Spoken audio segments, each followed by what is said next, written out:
Good evening. I'm going to call the meeting to order for Wednesday, February 15th, 2023. We need to correct the top of our agenda for everybody that's seeing that. It's 7 p.m. Ms. Rosnai, will you call the roll, please? Here. Here. Here. Here. Here. We're going to ask you to stand and join us in the Pledge of Allegiance, and then remain standing as we get to welcome Kellen Gilmer, who is going to be delivering the Black National Anthem immediately following the Pledge of Allegiance. So, Kellen, if you want to come forward. Pledge allegiance To the flag of the United States of America and to the republic for which it stands, one nation, under God, indivisible, with liberty and justice for all. Oh, sorry. Force of habit. Lift every voice and sing to earth and heaven. Ring with the harmonies of liberty.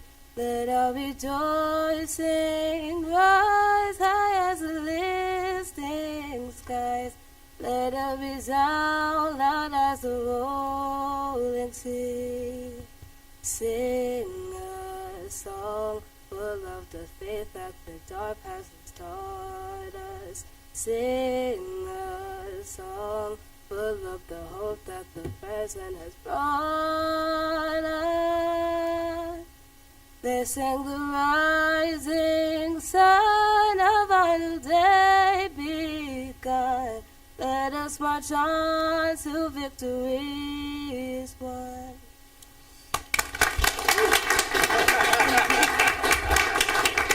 Thank you, Kellen. Beautiful, beautiful, Awesome job. You may be seated. beautiful. Do any of my colleagues, anybody have any changes to the agenda? No. Okay. Mr. Felber, if I could just thank Awesome. Kellen. She was the featured singer at the Black History program last Tuesday. And you know Kellen because Kellen was here last March. Kellen was one of the heroes of the bus accident on March 17th of last year. That's why you look. And helped save a lot of things that could have gone awry. So not only is she just a super citizen here in our school district, she's a remarkable vocalist. And over in the fall, she sang the Star Spangled Banner for the senior night for the Lady Tiger soccer team. And so now the Black History program, and tonight she's at our board meeting. So I happened to be at RBC yesterday morning with Mr. Reese. We were standing in the hallway. You know, it's all about timing. And Kellen walked by me, and I said, "Hey, how would you like to come to the board meeting?" And of course, she's a delightful young one, and she said, "Yes, I'll be there. I'm going to call my mom." And Mom, Ms.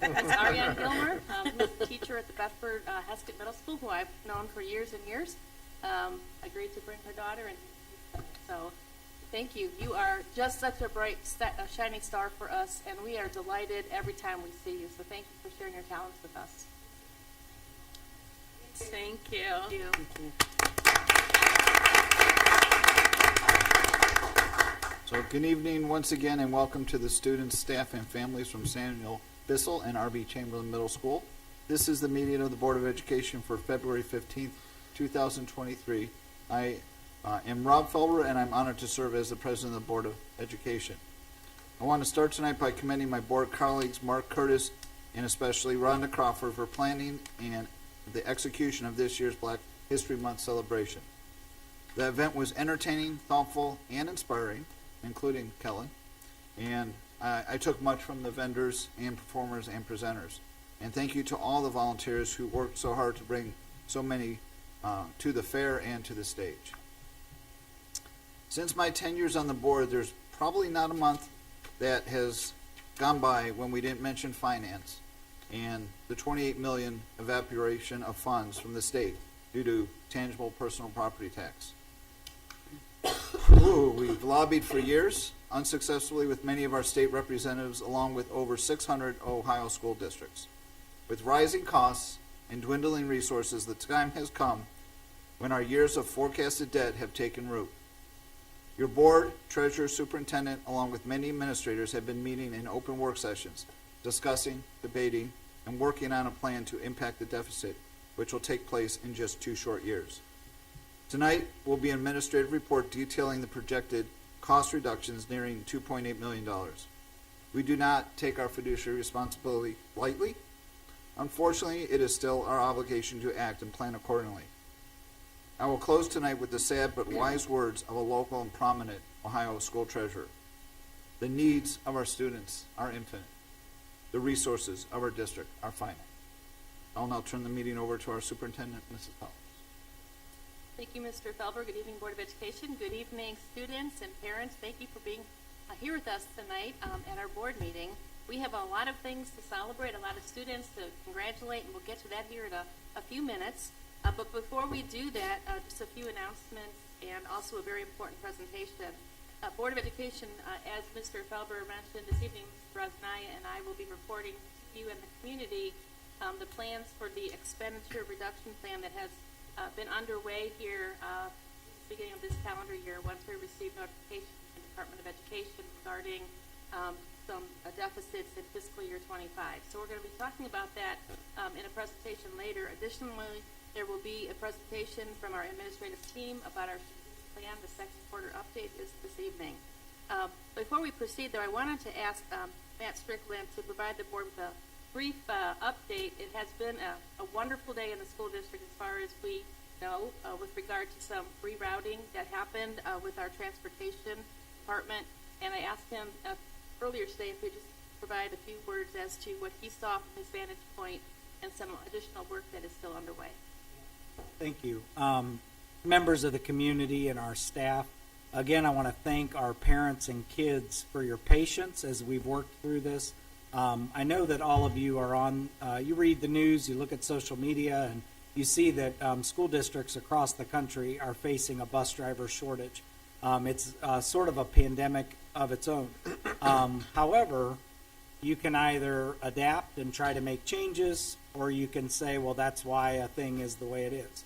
I want to thank all of you again because I feel like as a community, in a really unique way, in the past couple of weeks, we've worked on doing what we could with the same amount of drivers that we've had, same amount of buses, same amount of resources. But this has been unique in that we've had parents and families call us at the bus garage, email us, and say, hey, give us tips about your neighborhood, or maybe these kids haven't been riding, or I could do this or that, and made a lot of concessions and really worked with us. Our bus drivers have been great in coming in, going over their routes, and brainstorming with our router, our manager, our dispatchers on what we could do. And today was the maiden voyage of all of that. And for the first time, all of our Bissell and Wilcox buses this morning were all on time. And that was just, I was praying like crazy on the way to work today. I'm like, we need something. So again, we'll still work out all the bugs, but this was a great first day for it, and I really feel like it'll only get better. And just know that at our bus garage, at our central office, we're always looking to make things better for our kids. That's really the bottom line, and that's what this was about. So when you've got districts, sort of telling parents, hey, you drive your child. We're trying to not follow that trend and say we will give it everything we've got. And I feel like we really have, but we couldn't have done it without your help, and we really appreciate all the feedback. The last thing I'll say is when we make a change, always feel free to call or email us. We're very responsive. I pride myself on within the day, you're going to hear from someone on the team. So I know there's always that temptation to be angry about something, but we want to help you arrive at a solution. So please continue to work with us. Be patient with us. We appreciate you so much. And just keep in touch with us. If you see areas for improvement, don't be shy about letting us know. But thank you all again. And what you say is true, because yesterday morning we had a mom call my office, and she was concerned about the change in her child's pickup time. And I went next door and I said to Mrs. Strickland, this doesn't seem right. And sure enough, it was an error in the routing software. But if it wasn't for the mom calling me, we wouldn't have seen it. So parents, if you see something like that, it's really important to give us a call, send us an email, because the system's not perfect, and it's taken all of us figuring this thing out together. It's been a very odd year with our routing, and staff staff shortages and all those kinds of things. But I think we're on a good track and looking forward to even making greater improvements. So it's been a good day. I know it's not perfect, and for families that are continuing to struggle, trust us, we continue to look and see what else to accommodate schedule. So thank you, because, I mean, you listen to the community, school, the parents' feedback, and you worked really hard to try to get things turned around. So I was pleased to hear the communication today with the updates that you were providing us with everything going smoothly. So I think we're going in a positive direction. So. Yeah, and I'll comment quick too. I sent a text this morning when I went to drop off my son at the high school. I think there were about 6 buses that were already pulling out, which normally there'd be a line of buses sitting there with the kids. And I was just looking around wondering where everybody was, and it was just seemed very efficient. I was in, I was out in a lot quicker time than usual, just dropping them off.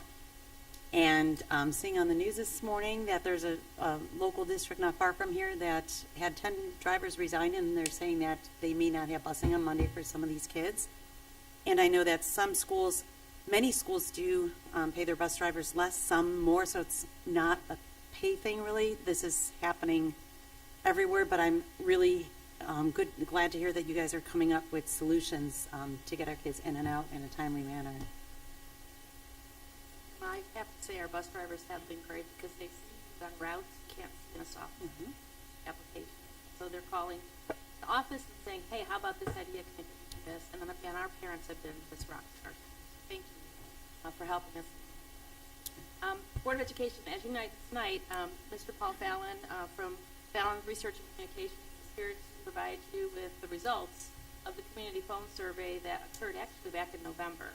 And lots of things have happened since November, and we were delighted that Mr. Fallon could be here this evening.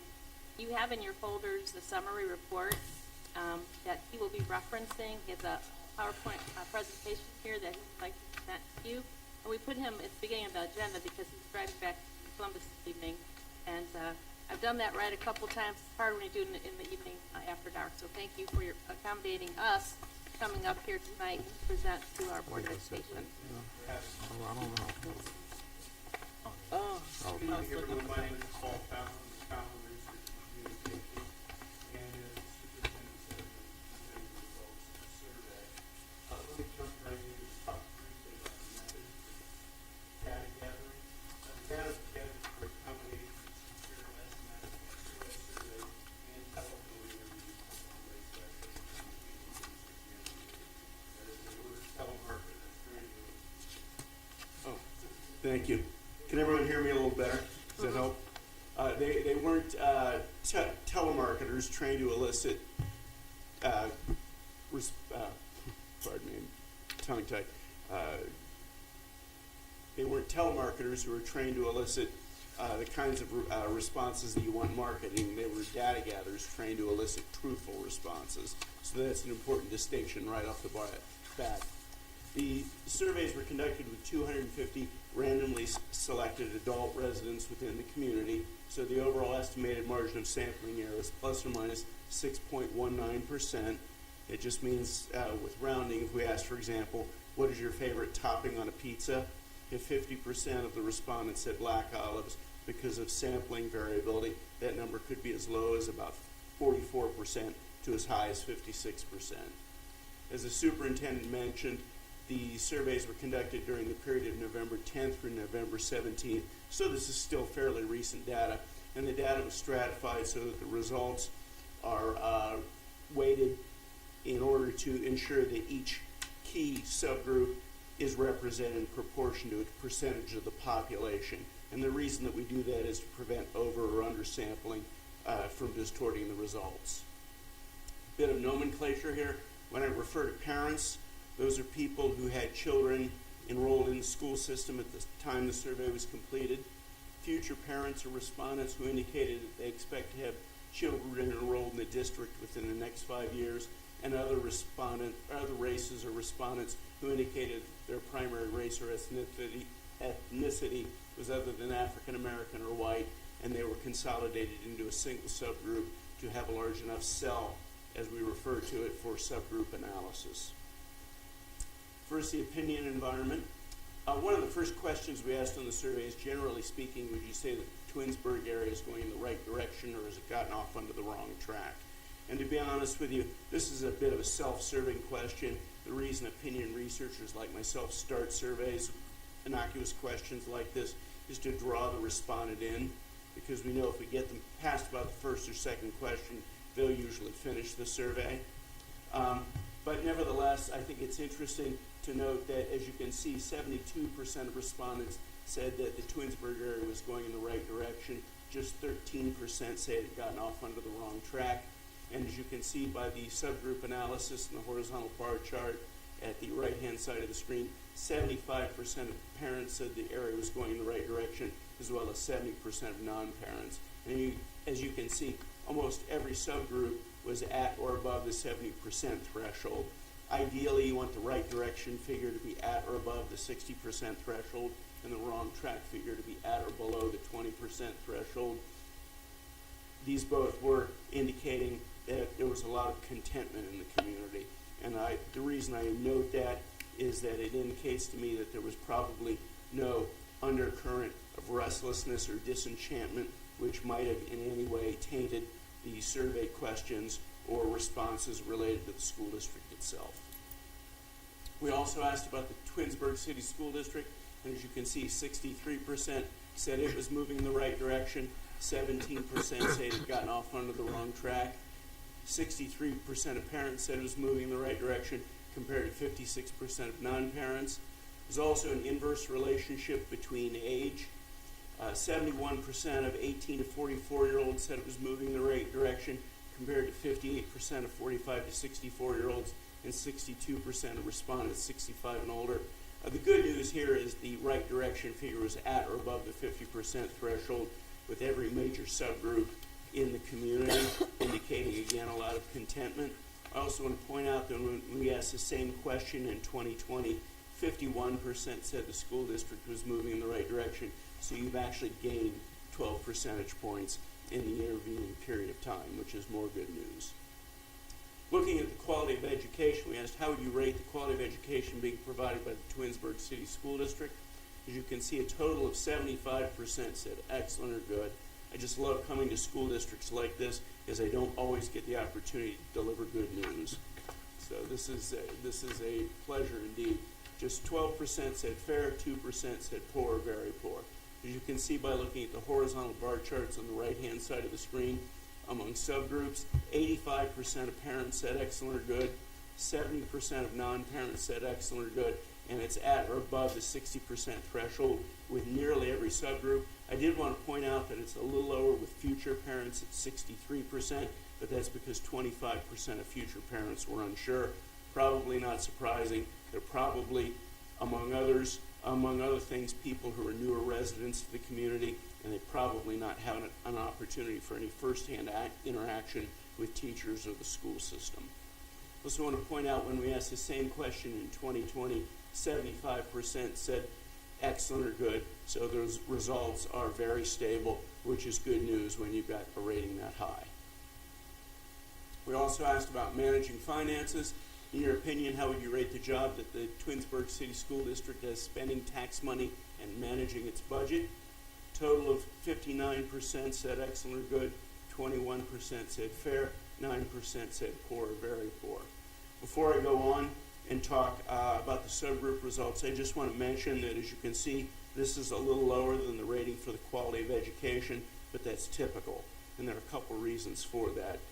One of the primary ones is, unlike the quality of education where you have graduation rates and kids getting accepted to good schools, there are no real telltale signs of how well a school district is doing managing its money. So people tend to be a little bit more conservative in their ratings. And I also want to point out, too, that for this particular measure, I advise my clients that they want to be at or above the 50% threshold. For excellent or good, and you are, by leaps and bounds, you're at 59%. Looking at the subgroup results on the right-hand side of the screen, 69% of parents said excellent or good compared to 54% of non-parents. And when we asked the same question in 2020, 51% said excellent or good, so we've actually gained 8 percentage points. So this is a very good rating and another indication that there was no disenchantment that might have affected any of the other survey results. This is what we call a clean bill of health, in my opinion. We also asked, at this time, do you think it's more important for the school district to stay within the current budget, even though vital services and programs will have to be cut or reduced, or preserve all vital services and programs, even though operating costs will increase? And this was an interesting result, because as you can see overall, 43% prefer for the school district to stay within the budget and cut or reduce services, while 49%, a plurality but not a majority, prefer for the school district to preserve services even though costs will increase. But those overall results don't tell the whole story here.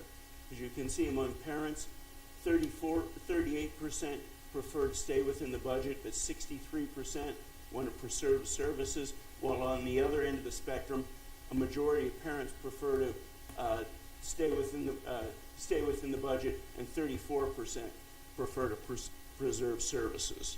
So there's a big difference between parents and non-parents in this particular matter. The more interesting finding, in my opinion, though, was by age group. As you can see, there's once again a relationship between age and preferences related to budgetary matters. Among 18 to 44-year-olds, 66% prefer preserving services, even though costs will increase, and it drops to 50% for 45 to 64-year-olds, and it hits its nadir at 29% among respondents 65 and older. And there's an inverse relationship between these two, with 61% of respondents 65 and older preferring to stay within the budget, even though and cut or reduce services. Oh, how even are those three age bands? Even. Yeah, in terms of number of respondents, is it Well, a third, as I said a third, earlier, or? all subgroups are stratified in relation to their percentage of the district's adult population. And again, we do that to prevent under or over sampling from distorting the results. But my recollection is it was roughly about a third in each of those age categories. So none of them would have been disproportionately impactful on the overall results.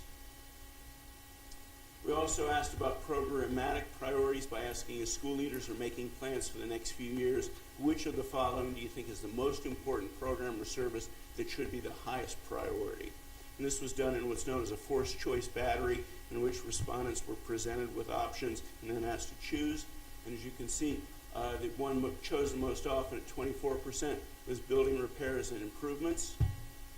23% chose maintaining current class sizes.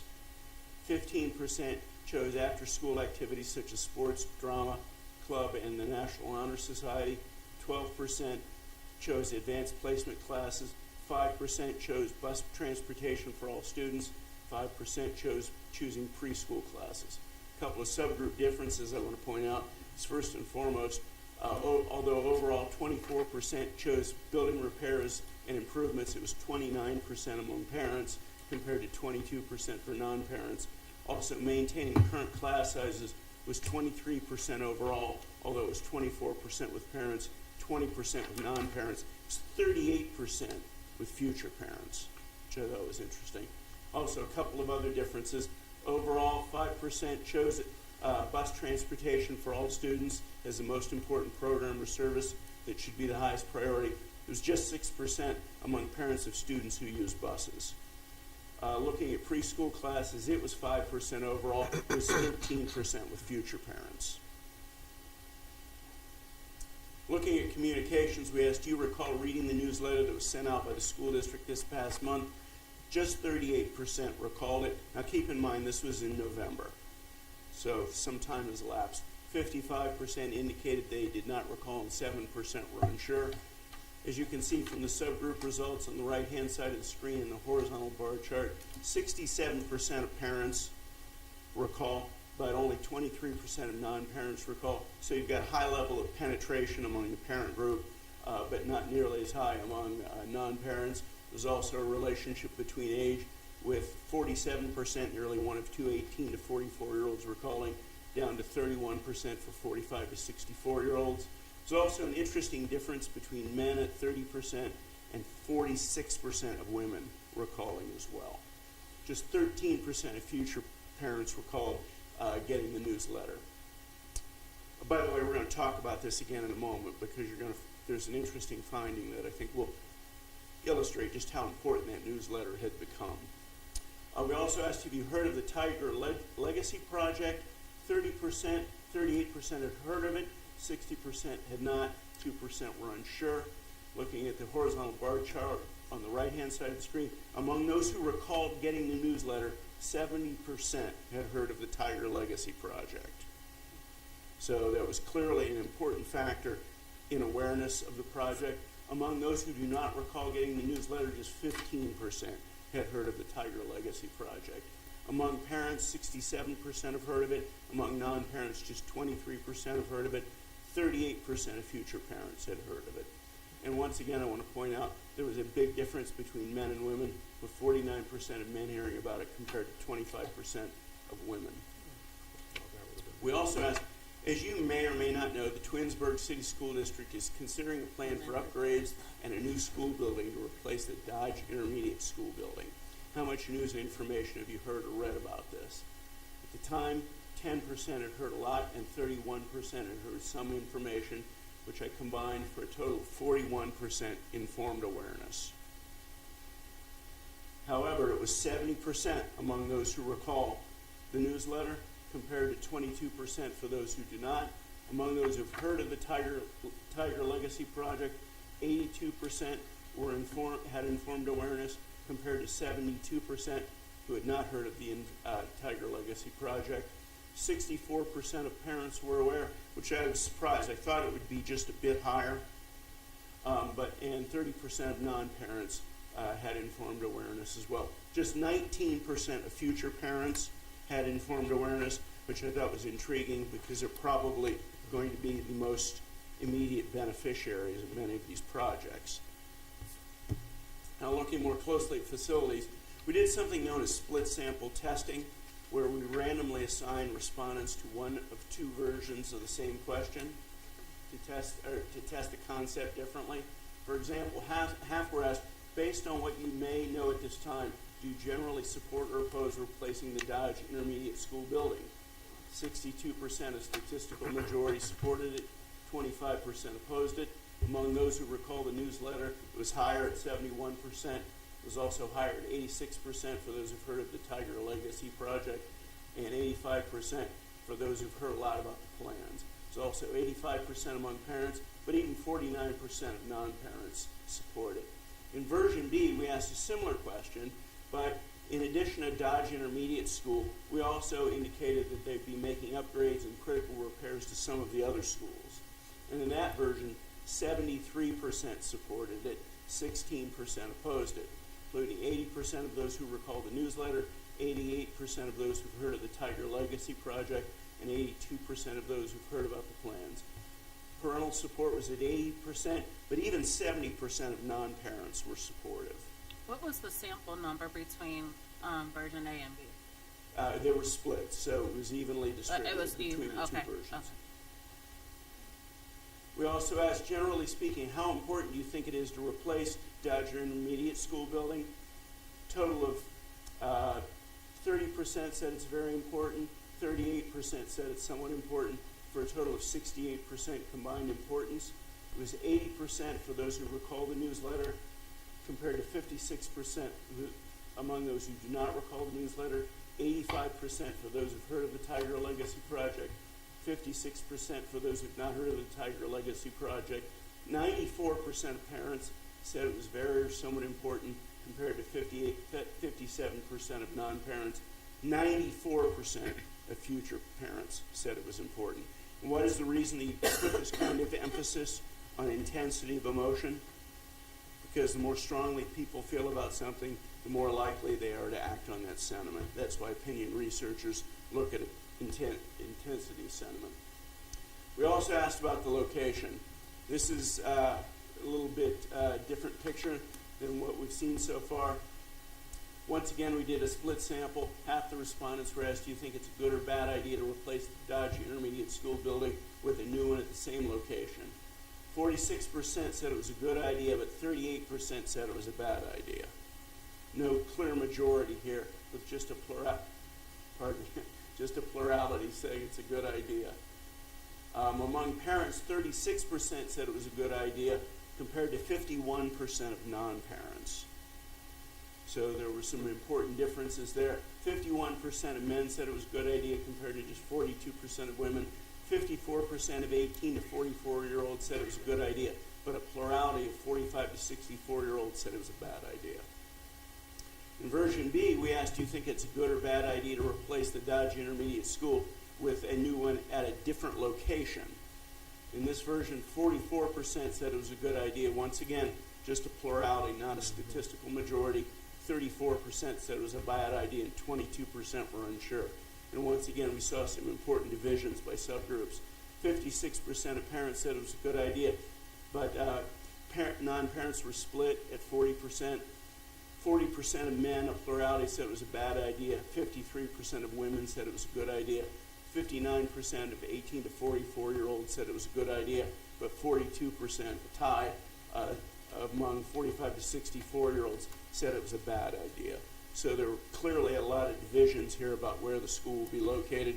And once again, let me point out, there was not a statistical majority for either proposed location. We also tested some of the other aspects of the plan. For example, 87% said it was a good idea to make vital repairs and upgrades to other school buildings so they have new roofs. 87% said it was a good idea to add new playground equipment, which is modern and safe and can also be used by students with physical or mobility limitations. 84% said it was a good idea to add modern climate control systems in the existing schools that do not have them in order to make classrooms more comfortable in hot months and less expensive to heat in cold months. 63% said it was a good idea to repurpose property where the Dodge Intermediate School is currently located so it has athletic facilities and fields that can be used by the entire community. And then we dropped below the 50% threshold. Only 41% said it was a good idea to relocate Tiger Stadium to the high school campus so the new school can be built on the site of the existing stadium. And 41%, a nearly even number, said it was a bad idea. So this was another jump ball, statistically speaking. At the end, we then asked respondents, now that you have some more information, this is the point at which they were informed, knew more about the plan.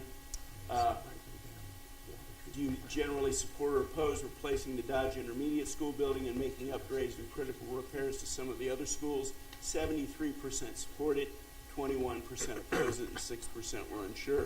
86% of parents support the idea, compared to 68% of non-parents.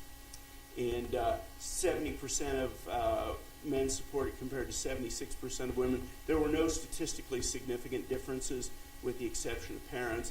And as you can see, in almost every case here, they're nearing or at the 70% threshold, which is exceptionally high. We programmed the computer so among those 21% who were opposed, they were asked in a few words, what is the biggest reason you're opposed? We then recorded the verbatim responses and categorized them. 34% said the cost, they don't want taxes to increase.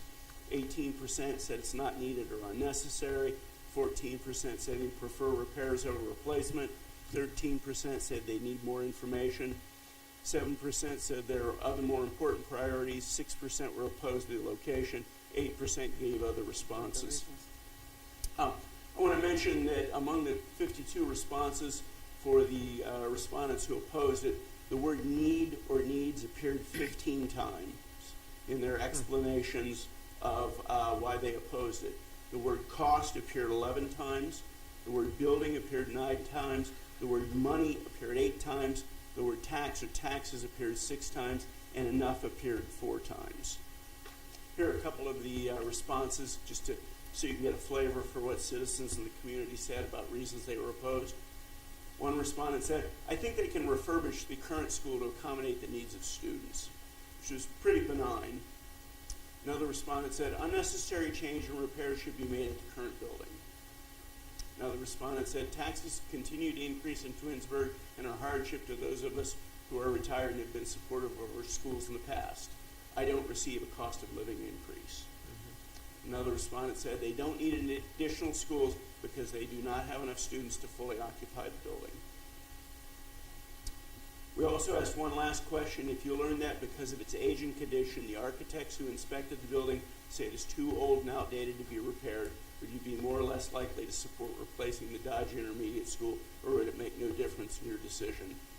That information made 60% more likely to support the idea of replacing the building, including 70% of those who in the final test, that is, these folks, supported it. But not only that, even 29% of those people who opposed it said they'd be more likely as a result. Among those who were unsure in the final test, 47% were more likely. Among non-parents, 61% were more likely. Among future parents, 63% more likely. And among parents, 67% were more likely. And among future parents, 81% were more likely. Now, to quickly recap the results, first and foremost, schools were in the right direction at 63%.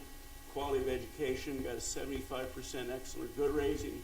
Managing finances got a 59% excellent or good rating.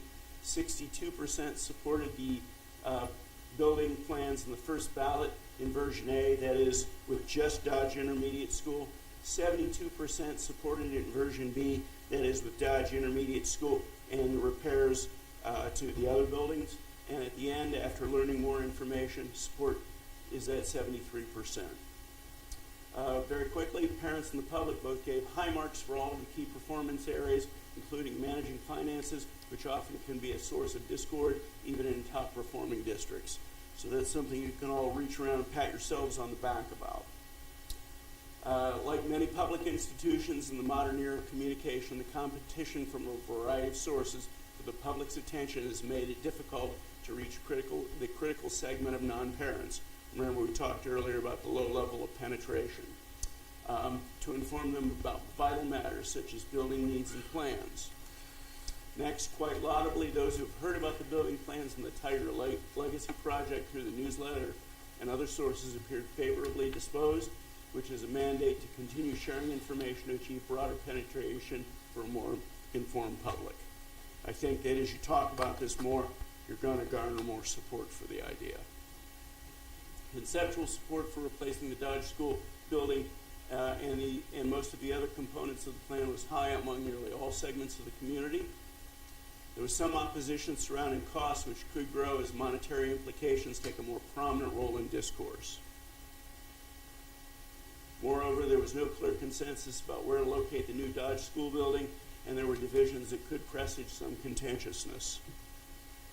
And lastly, despite these caveats, it appears that the school district's stellar performance will allow it to have a robust dialogue about facility needs that transcends day-to-day concerns, the kind that dog some of the other school districts that don't have your stratospherically high performance ratings. Now, lastly, on a sobering note, I don't like to finish these presentations casting a pall over what is otherwise good news, but I do want to point out that studies like this are susceptible to what is known as the Lamborghini fallacy. And think about it for a second.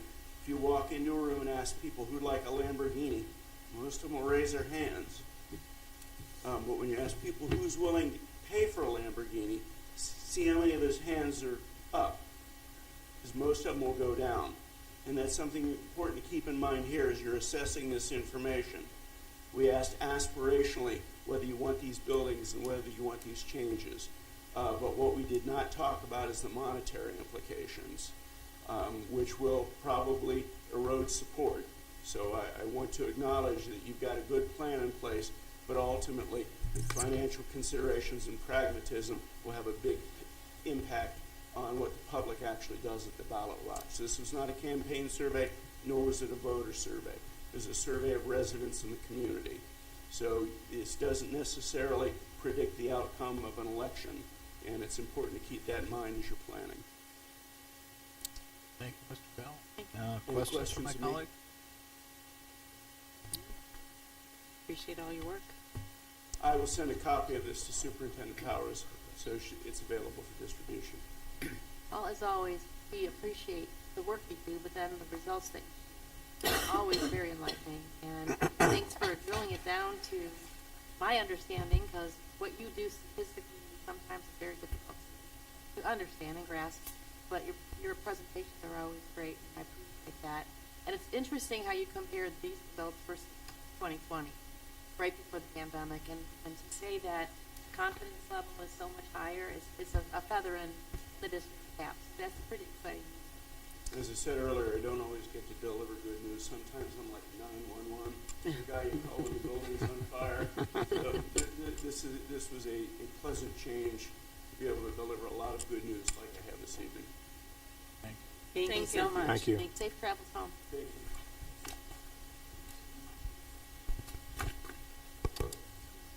All right, well, we thank Mr. Fallon for journeying up here, and I will make sure you get a copy of the PowerPoint when I receive it from him. At this point, we'd like to invite Mrs. Johnson in. If Mrs. Farthing, can you ask her to come in with the rest of the Bissell students who are here? And we'll transition to our Students of the Month for Samuel Bissell Elementary School as soon as our principal and the rest of the students enter.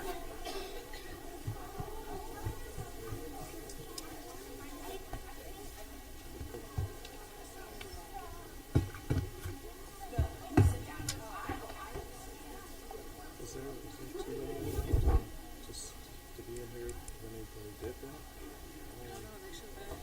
Yeah. I was, I guess I was confused.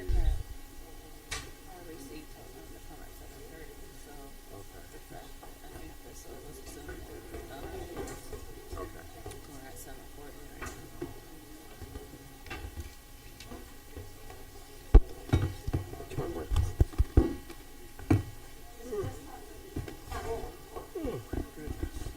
I thought this was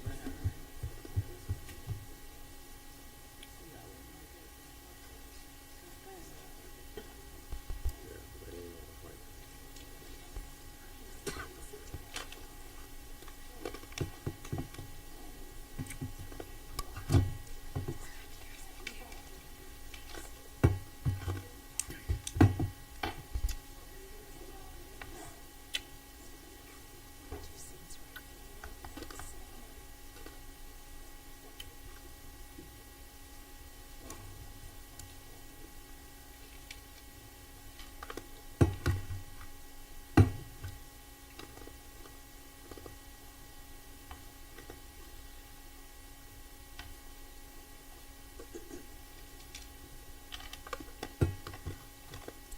Good afternoon, everyone. Thank you all for being patient and waiting for this exciting moment. We're so happy that you're here with us this evening to share and celebrate the accomplishments of you.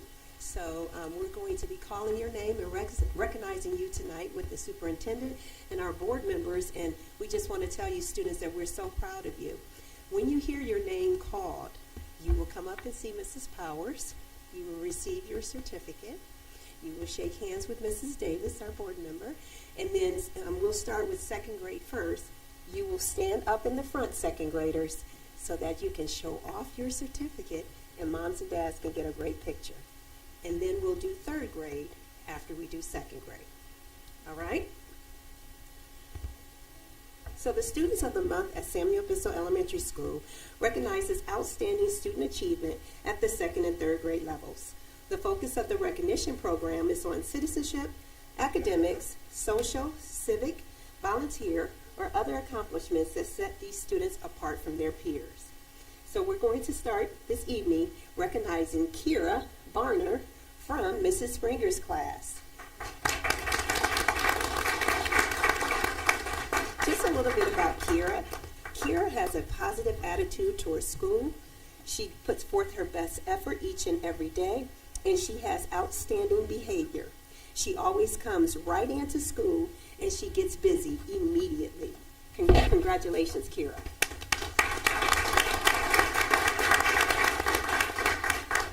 Amaya Bagat from Mrs. Holliday's class. Amaya is a great citizen and a positive role model. She is very respectful, and she is very responsible. She always obeys school and classroom rules, and her work is always completed in a timely manner. Congratulations, Amaya. Ashton Cooper from Mrs. Kinsella's class. Ashton is a fantastic role model. He tries his very best on every assignment that he completes, and he never gives up on challenging work. He perseveres, and it pays off. He's shown a lot of growth in all content areas. Congratulations. Congratulations to Indy Donatelli from Miss Conrad's class. Indy has such a bubbly personality, and she makes me laugh, is what her teacher says. Her favorite subject is math, and when she grows up, she wants to be a police officer. She enjoys pizza, and her favorite movie is Home Alone. She is a positive role model for our classroom. Congratulations, Indy. Sienna Lisco from Miss Jolly's class. Sienna is such a caring and thoughtful young lady. She is very bright, hardworking, and well-mannered. She has great potential and consistently works toward achieving it. Great job, Sienna. Congratulations to Annabelle Kateri from Mrs. Robles' class. Annabelle is a very hardworking student who always aims to please. She puts forth a lot of effort and she loves to do well. She has greatly improved this year and she has made amazing progress. She truly wants to achieve success. Congratulations, Annabelle. Sathumi Rikamarati from Mrs. Lavis's class. Sathumi is a very hardworking student who takes pride in her work, and she always gives her best effort. She sets a wonderful example for her classmates by following school and classroom expectations. She is kind and caring. Congratulations, Sathumi. Hannah Wright from Mrs. Gaydosh's class.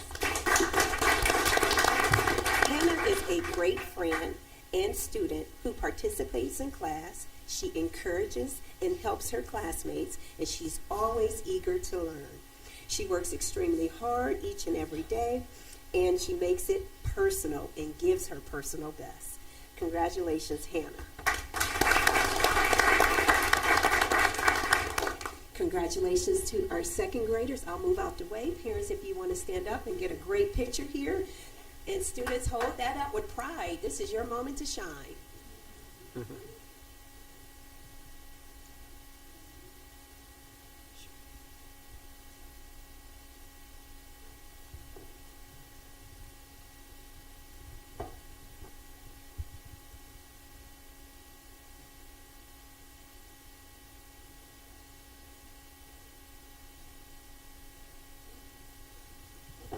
And one more round of applause for our second graders.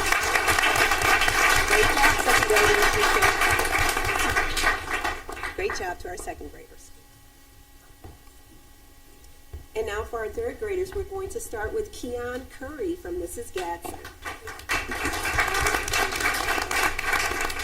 Keon has shown great growth across all environments. He is a friend to his classmate, and he tries to make sure that each and every day he is making great choices. He is honest, and he always tries his best. He is willing to help others, and he takes time to show kindness to his peers and his teachers. Congratulations, Keon. Jax Gonzalez from Miss Benzie. Jax is someone who brings so much joy to our classroom family. He always has something outrageous to share, and he keeps us smiling and laughing. Look at him. She says his sense of humor is out of this world. He is an outstanding student. He is always participating in class and giving his best. Congratulations, Jax. Congratulations to Gavin Holford from Miss Belinsky's class. Gavin shows exemplary behavior every single day in and out of the classroom. He is a true team player, and he works well with everyone. He's very punctual, organized, and respectful. Congratulations, Gabby. Congratulations to Arpan Hundo from Mrs. Langhoff's class. Arpan uses her grit, which means she gives it her all. She responds with a positive attitude. She's an independent thinker, and she gets totally engaged. So she tries her best every day. She works hard to complete assignments, and she will take the initiative to catch up on any absent work. She's always asking questions when she needs help, and she will do extra practice on concepts that she finds challenging. Congratulations, Arpan. Congratulations to Leah Patouche from Mrs. Roetter's class. Leah is an extremely hard worker and empathetic classmate who wants the best for others. She is helpful and she enjoys learning. Leah comes to school with a smile on her face, and she is always ready for a challenge. Congratulations, Leah. Congratulations to Aswin Shakna from Miss Markham's class. Aswin is an outstanding student.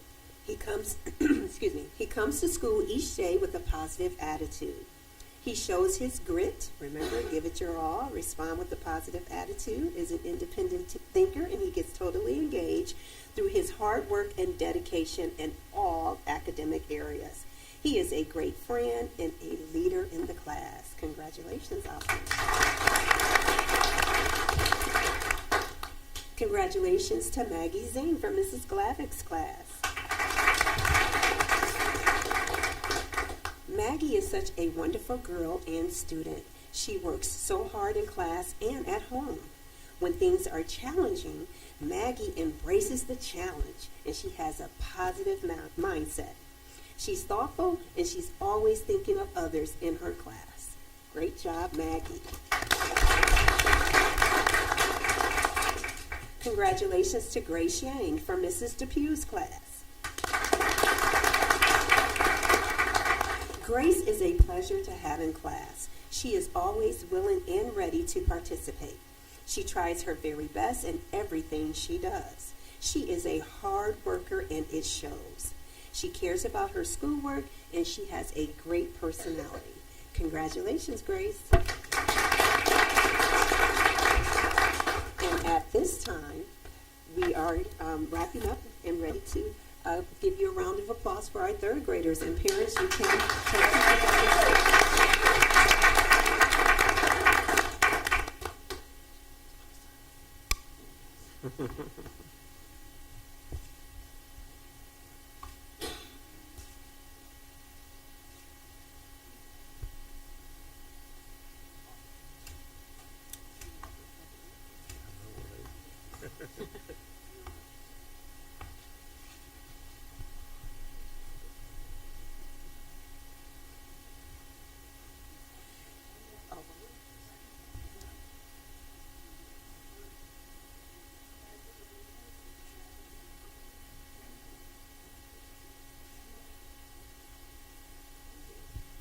congratulations to our second and third graders.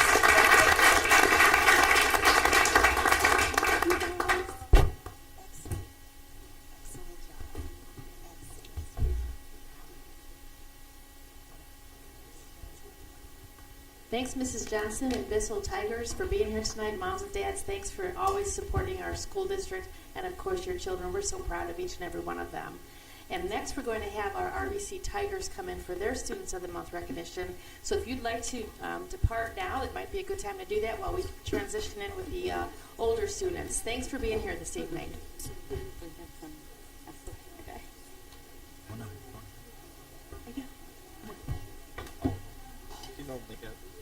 Right, I didn't know places.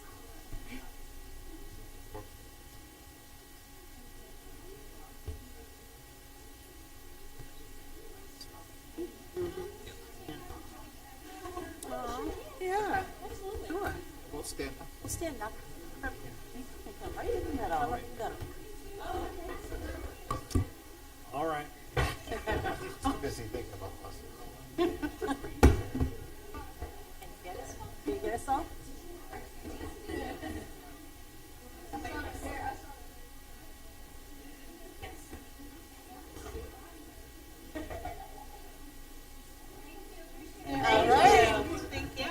Congratulations. I'm that parent.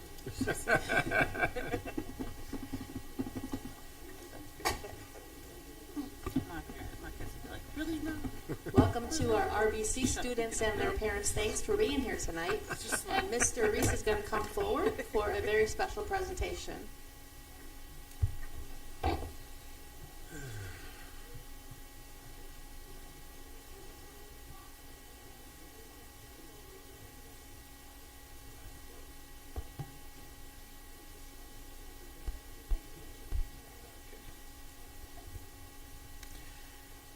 All right, good evening, everyone. Thanks for coming out tonight. Such a beautiful day. I ran home and walked the dog. It's like, how do you get a February day like today? I'm a little upset I didn't do a fire drill today. And you don't often get a day like today, but we're here to celebrate our students of the month. So when I call your name, come on up. And Mrs. Powers will give you a certificate, and Mrs. Davis will give you a pin, and then we'll line up across the front, and at the end we'll all get some pictures. And we'll start with our 7th graders, Anvit and Paul.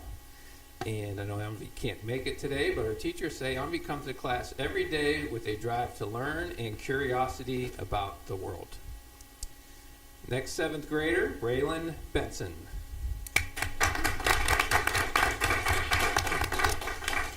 Braylon is engaged in class and puts considerable effort into all of his assignments. Braylon works well with his peers and continually demonstrates respect and a positive mindset. Marley Wesolowski.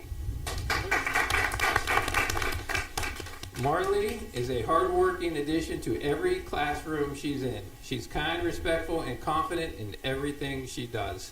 She has a great presence. Benjamin Scott. Ben Scott is a role model student who comes to class prepared and on task every day.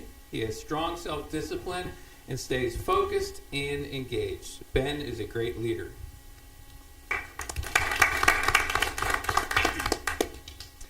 And stay up there, and we'll have our 8th graders come up. Our first 8th grader, Alyssa Giancola. Always a great student, Alyssa has never missed an assignment and always shows up with a positive and helpful attitude. Next we have Ashvath Kumaraguru.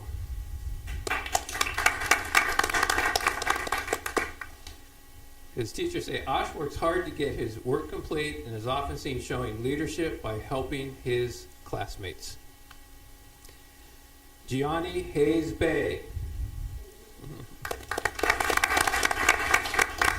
Gigi's positive spirit and hard work radiates every day. She has the power to inspire others with her dedication, caring, and empathy. And our last student is Nathan Steyanchi.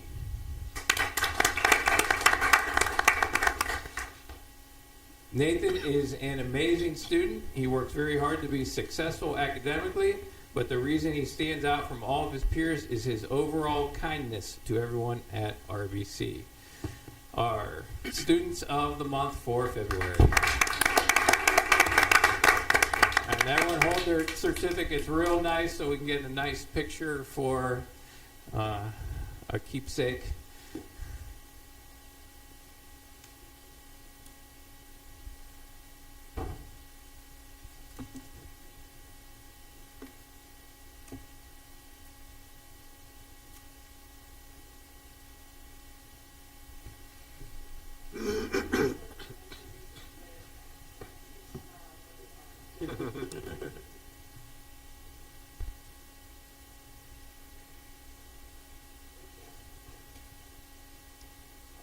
All right, thank you, students of the month. Thank you, parents. You can head on back to your seats. Thank you, school board. Now you have a long night, so we haven't done too much over the last month since I last spoke, but we've had 2 teachers present at state conferences, which I'm excited about. Mrs. Craig spoke on cultural responsive practices at the Ohio ACT conference, and actually today, Mrs. Copen spoke on using technology for vocabulary acquisition at the Ohio Ed Tech conference. So we're very proud of a couple of our teachers who are presenting at the state conferences. And our 7th grade girls basketball game won the tournament, which was exciting. And right now, we just finished our school round of the spelling bee, so I'll keep you updated on how we do at the Scripps Spelling Bee in Akron. And at the district, I mentioned before, our 8th graders won the district Power of the Pen, so they'll be going to regionals here next week, so we'll keep you updated on how they're doing. And that's about it from RBC. Great, thank you. Thank you. Congrats.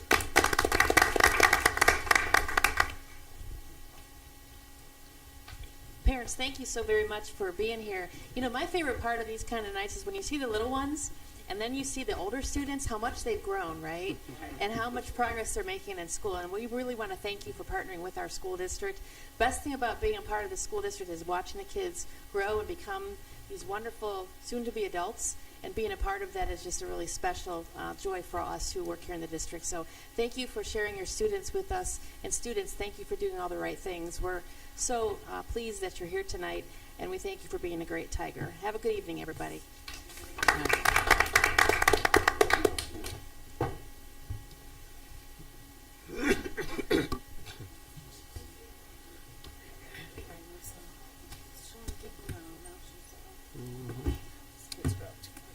So we'll move on to committee reports. Mrs. Powers, if you have, I know we're going right back to you, but committee reports, any of our colleagues, committees that have met since our last meeting? Yeah, we did have buildings and grounds on the 9th, and I'm struggling to remember everything that we talked covered. a lot about busing. Yeah, we talked, well, obviously, we've kind of... Busing, HVAC. Yeah, matter of fact, now that I remember. Mr. Strickland already kind of gave an overview of, what the district has been doing with respect to alleviating some of the issues that we've been experiencing with our busing. And so that plan was kind of discussed, but now it's been implemented and put into action. So it looks like, we've been successful in that regard.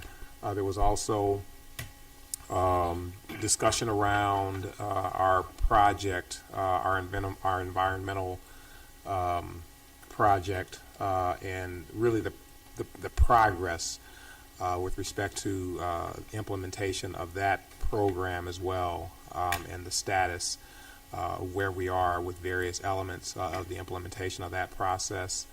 And then we also had some discussion around the legacy, Tiger Legacy project as well. Just kind of revisiting, what's going on with that project, and in conjunction with kind of what we have going on financially within the district, and the prospects of when we'll begin to address that in the near future. We also talked briefly about some of our shared responsibilities with the city of Twinsburg as our buildings are jointly used. Yes. Yeah. But I think that's it for buildings and grounds. Any other committees? All right, I'll toss it back to you, Mrs. Barr, and Mrs. Rosnaya for the next presentation. Thank you, Mr. Felber and board. If I could draw your attention to the packet that you received this evening, in it is a copy of our PowerPoint presentation, as well as two very important documents that we need to draw your attention to. Mrs. Rosnaya and I, as you know, have been working in tandem with the Ohio Department of Education in the development of this expenditure reduction plan, and that is the theme for this first administrative report tonight. Board of Education, this has been a very interesting first quarter of the new year, even though it's not so new anymore. And the focus of this work has been in addressing what has been identified by the Department of Education as being in a precautionary financial state as far as the district goes. And so this evening, Mrs. Rosnaya and I would like to walk our residents, those who are watching via live stream or on the recording, through this journey that we have been on since receiving the letter from the state in December, and that was actually started by the submission of our 5-year forecast by Mrs. Rosnaya in November. So we're going to take a little bit of a step back in time, and then we'll push forward into our recommendations tonight to address the deficit that is located in fiscal year 25 of the 5-year forecast. So I'll turn it over to Mrs. Rosnaya.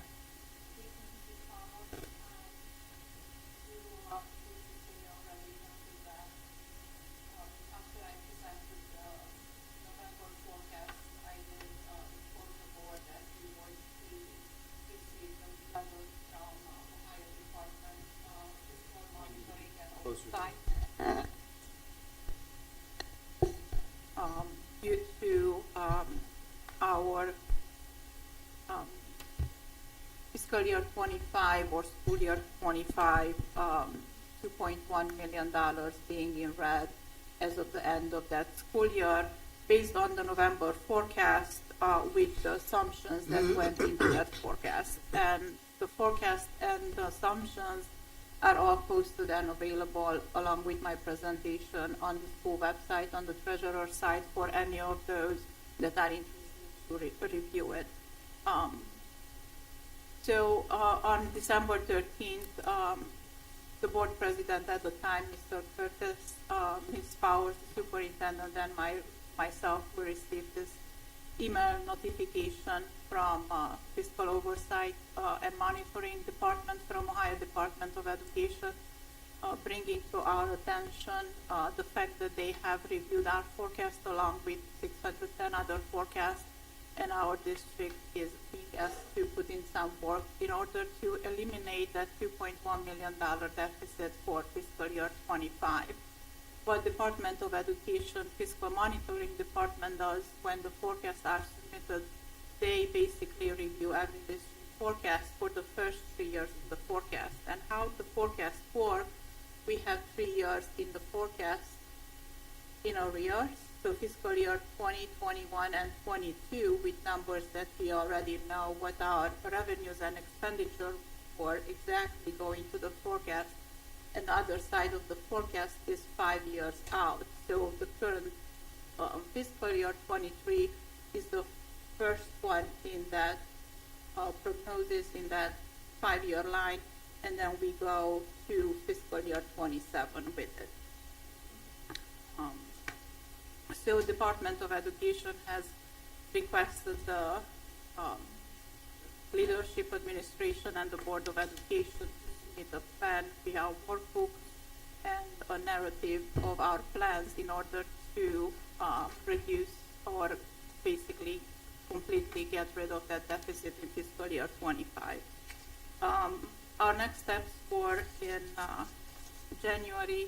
Of course, we informed the entire board right away, and then in January, as the school returned, Mrs. Powers, our superintendent, and myself had numerous staff meetings in each school building, sometimes even 2 in the morning, 1 in the afternoon, to accommodate all of our staff to be able to attend, so that we're keeping our transparency and informing everybody about the financial situation of the district.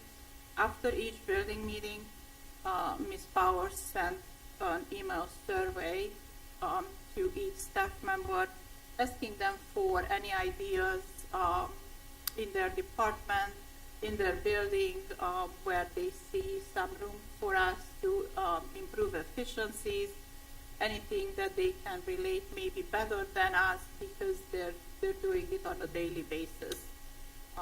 So we have received the feedback from the staff members, and many of those suggestions were included in the plan that's being, and some of other ones are being considered for the future. As we all know, this plan, since December 13th to end of February, when we need to submit it, it gives us a very short period of time to work on everything. The next step was the parents and guardians of our students were informed by Mrs. Powers a weekly update on January 15th, 23 of the situation. Even in the given situation, our district is committed to continue to provide excellent education programs for the students, while we need to reduce expenditures to take that $2.1 million deficit away from the third year in the forecast. And we have taken a transparent approach to address the best way we could with everyone the situation. Beyond fiscal year 25, as I mentioned, our forecast goes out to fiscal year 27. So fiscal year 25 is the first year when we have a negative red number, which means we don't have money to finish those years. So fiscal year 26 on the November forecast comes up with $13.5 million deficit, and fiscal year 27 with $25.6 million deficit. So besides of addressing the third year, which the Department of Education has asked us, we also need to be aware of the following years that we need to address as we move along. Mrs. Resnau, would it be correct to say that in the initial reduction in the trying to 5, these numbers will come down? You are correct, yes. Definitely because of how the forecast adds up every year, basically. And we're trying to address the fiscal year 25 deficit, not only starting that year, but starting next year. So that also helps going down to every year. So these numbers should be reduced significantly by $2 point whichever $1 million we end up deciding on. What happened for our district to cause this deficit? We have discussed and talked about this numerous times. We have lost state tangible personal property tax over the last few years since fiscal year 25. Basically, last year we had the last reimbursement for personal tangible property that the district received, and the totals are very significant. 224 add up about $24 million. So if we look at it in a way, if we had not lost these revenues, then we're not $2 million in 3 years, correct? And so forth. So it just, we are one of the districts, as we were informed with Mrs. Powers during one of our conversations with the Department of Education. We are one of the top 5 districts in the state that were affected by the loss of personal tangible property, unfortunately. Mrs. Powers, would you like to? I sure will. Just an error I just noticed now on that previous slide. We didn't lose $24 million. So I thought it was 28. It's 24. So 24 I apologize that I million. didn't catch that before we presented tonight, but compounded at $24 million. So a significant amount of money that we depended on to operate the school district is now no longer a source of revenue.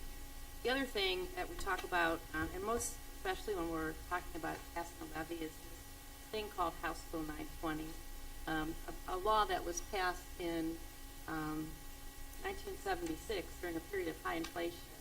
And the idea behind it was that when a levy passes, that's about the only amount of money that levy is going to be worth. So if you think about our recent renewal levy last November, and thankfully it passed, it was the $6.9 million levy.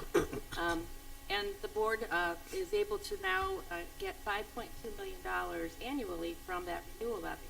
But the fact is, that is the same amount of money the board collected in taxes when that levy initially passed in 1993. So there's no consideration for cost of living increases or anything like that. And so it causes school districts like ours to have to go back to the ballot so much because through the life of a levy and that renewal cycle, the district does not gain additional cash on top of that because of something that is related to the mills called voted mills. There's a long description there on the screen tonight, but we always talk about House Bill 920, and in our case, we're hitting this perfect storm. Not only do we have Hamsville personal property tax and the cat tax reimbursement virtually going away now in fiscal year 22, House Bill 920 does not help us, even though the community has been largely, hugely supportive in passing the levies. We don't get additional dollars when we ask for renewal levies. It's the same dollar amount that was provided to the district when the levy was initially passed by the community. And then, of course, fast forward to 2020, the pandemic had a huge impact on the district resources. Pardon me if you could proceed on here. And so, as you know, Board, we did not initially receive ESSER funding. And also remember in 2020, the governor cut state funding to schools. And so what did the Board of Education have to do? We had to dip into the reserve account that we had to look for additional Chromebooks, to pay the additional staff that was hired, to purchase PPE, to purchase additional online apps. All those expenditures caused that reserve amount to dwindle down. And so that was part of this perfect storm that we're experiencing. And of course, things such as inflation, those don't help either. So we have been starting to deficit spend now for a number of years, and because of all of the other situations that have occurred, some legislative action, the COVID pandemic, inflation, all of these things add up to the perfect storm, and now we're looking at this deficit in fiscal year 25 that needs to be addressed through this plan. So the plan that we've named the Expenditure Reduction Plan has a couple of different areas. First, we're going to talk tonight about our proposal to allow for the additional generation of some revenue. We'll talk a little bit about cost avoidance, how we're going to reduce through maybe not purchasing things a certain way. Potentially, we're going to be talking this evening also about reductions in staff affiliated with this plan. We're going to talk about an additional efficiency measure and staffing considerations. Board of Education, I want to say on the front end here, we are not going to be identifying positions in this presentation this evening. The reason for that is, obviously, when you receive a letter in December and this plan is due in the month of February, we have not had an opportunity to meet with our employees, talk about reduction in staff notification, and that won't happen until the latter part of the spring. And so it would be very disrespectful to put up here X amount of reductions in any classification employee that we have here in the district. So we're going to be talking about averages and about broad terms, but please know that we are very cognizant and want to be respectful. And obviously, when you're talking about reducing staff numbers, it's not an easy conversation. It's very life-changing for the employees, and it's not because of performance issue at all. It happens to be caused by the financial situation that we find ourselves in. So let's talk about ways that we can generate additional revenue. Board of Education, as you know, when the operational change plan came to be in 2012 and 13, the Board of Education passed a couple of different ways to generate revenue. The first was through academic fees. And so, as you know, every year we take a look at a very large spreadsheet put together by Mrs. Farthing, and she puts that together by talking with building principals, looking at the kinds of curriculum materials that we need in our classrooms, and making some decisions. And so, looking at the academic fees for next year, there is going to be a proposed increase in the academic fees that would generate about $23,000 toward reducing this deficit. With regard to pay to participate fees, every year, this time of the year, our business manager and our athletic director, Mr. Fantone, begin to build the plan, taking a look at every one of our activities, taking a look at the cost of the advisor, transportation, uniforms, tournament fees. Lots of things get baked into this calculation. And in the past, we have always based the calculation for pay to participate on what would a 25% cost be for participation in any of those activities or sports. And so for all these years, that pay to participate fee that we ask of our families is based on this 25% model. With regard to this current situation, the proposal on table this evening is to actually increase the pay to participate fees from 25% of the total cost of the program to 30% of the program. It is not a 30% increase, so we want to make sure we get that verbiage out correctly. It's asking our families to pay for what it costs the district to run a program to be 25 now to 30% of what that total cost is. And so if the board were to allow that, it would be a $31,000 revenue generation. We took a look at our preschool tuition. For many, many years, the preschool tuition has not increased in time. And as you know, if you've been paying attention, even today I sent correspondence to the board from President Biden and his efforts now to make preschool a requirement for all preschoolers. Preschool is an important topic. It's something that we've visited. The board has made certain allowances here with our kindergarten preparatory program. Our preschool is a 5-star program, which means it's an awesome program, outstanding opportunities for children. But what we're going to suggest this evening is an increase in tuition for both of the IPP integrated preschool program as well as our KPP kindergarten preparatory program, and that increase would generate about $37,000 over what the tuition currently generates for the district. And comparatively to other options in the private sector, as well as most, if not all, they don't provide any transportation. Right, and that is a benefit for the families, really, and it's very well received by our families. They depend on us to transport the little ones back and forth to school. It also includes the midday runs for preschoolers. And so I want to say, and Mr. Bandiera did a great job of polling our neighboring school districts and some private providers. We are still in a very good spot with regard to our tuition rate. Even with the increase, I think it is a respectful amount given the service that is provided at Wilcox Primary. And so this part of the plan to generate additional revenue would gain about $91,000 against that deficit of $2.1 million. Board, do you have any questions about these 3 areas?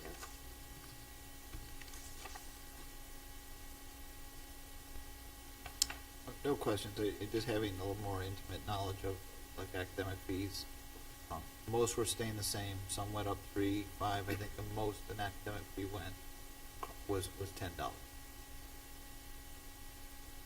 When we present the fees for board approval, and we do that in the month of March or April, much like we do every year, we'll have a greater breakdown so families will see exactly what it is.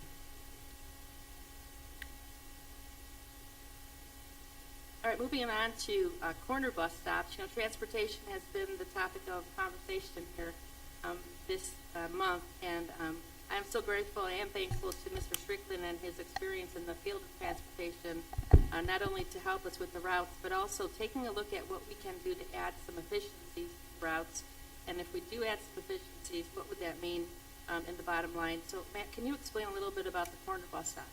Yeah, so what we did, we audited all of our bus routes to see how many residents just have one child getting on at the driveway. And we're not talking about a child with special needs or anything like that. It's just somehow or the other over the years, rather than a corner or neighborhood bus stop at an intersection, they've, it's migrated to the driveways. And there's actually quite a few of those.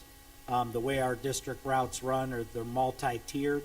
So most routes have at least 3 tiers. Some of them are up to 5 tiers.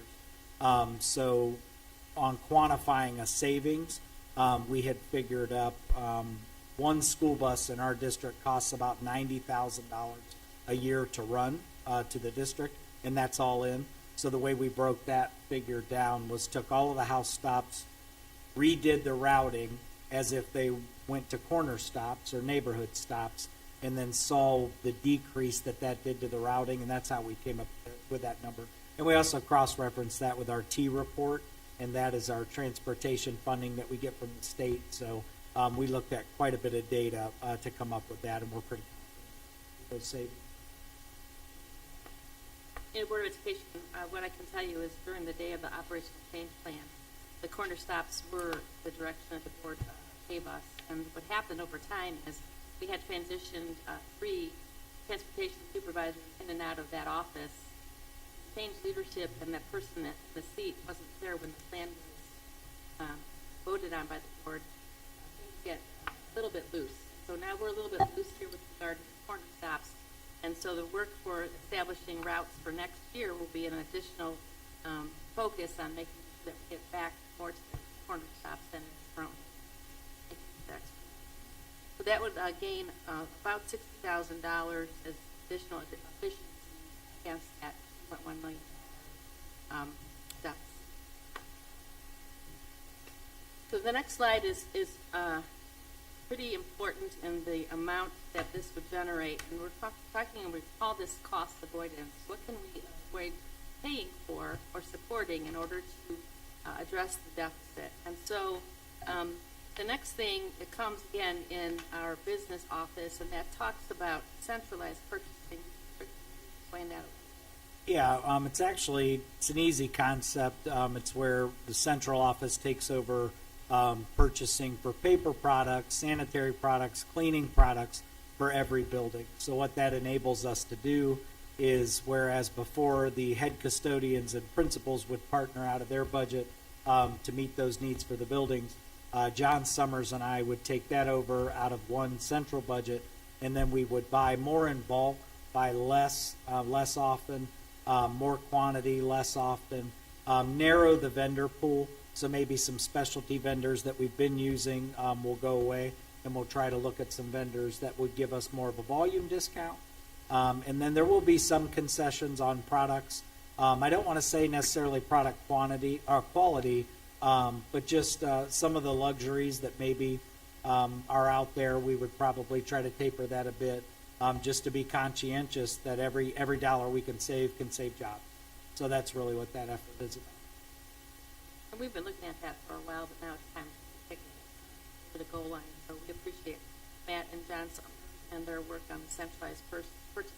That will be instituted here in the short term. We have been fortunate to be able to host a summer reading camp for many years. Sometimes we're able to receive donations to support that. We were able to use ESSER dollars in the worst of the pandemic for summer reading camp. But that ESSER funding source is actually going to dry up here in the next year. And so the Board of Education, for your consideration tonight, would be the reduction or elimination, actually, of the summer reading camp here in our community following this one last summer. We'll have summer reading camp summer of 23, and unfortunately thereafter that would be one of the reductions at about $5,000. The next item here is a reduction in online tools. Mentioned a little bit ago, in the midst of the pandemic and the shift to Chromebooks and virtual teaching and learning, the board invested a lot in many, many different kinds of online applications for our students and our staff. Mrs. Farthing did a survey, talked with staff members, talked with principals, and was able to determine that we can reduce the amount that we spend on online tools by $34,000 just by using what is most used right now, what is popular amongst staff. And then some of the things that we're reducing actually they have free versions, so we don't necessarily have to pay for apps. So this would reduce the board's expenditure in technology for online tools at about $34,000.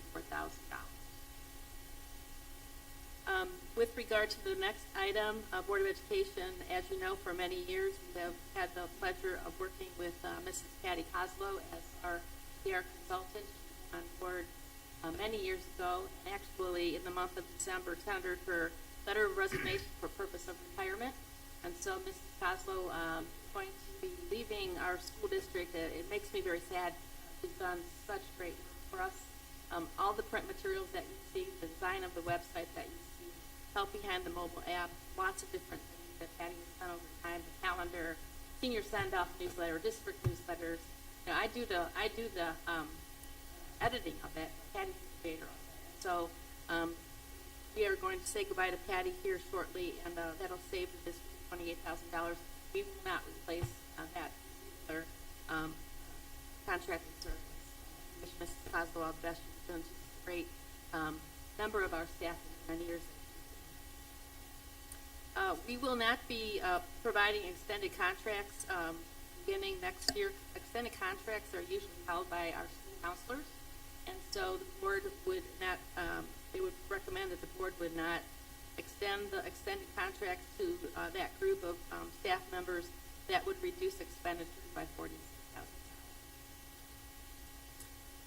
And I guess this is the hardest part of all. Board of Education is the reductions in staff. Over the last month, we have looked at ways that we can reduce the expenditure of, or the deficit of $2.1 million. You cannot cut deep enough without impacting staff. And I just want to say on the front end, this is the kind of work that none of us wants to do.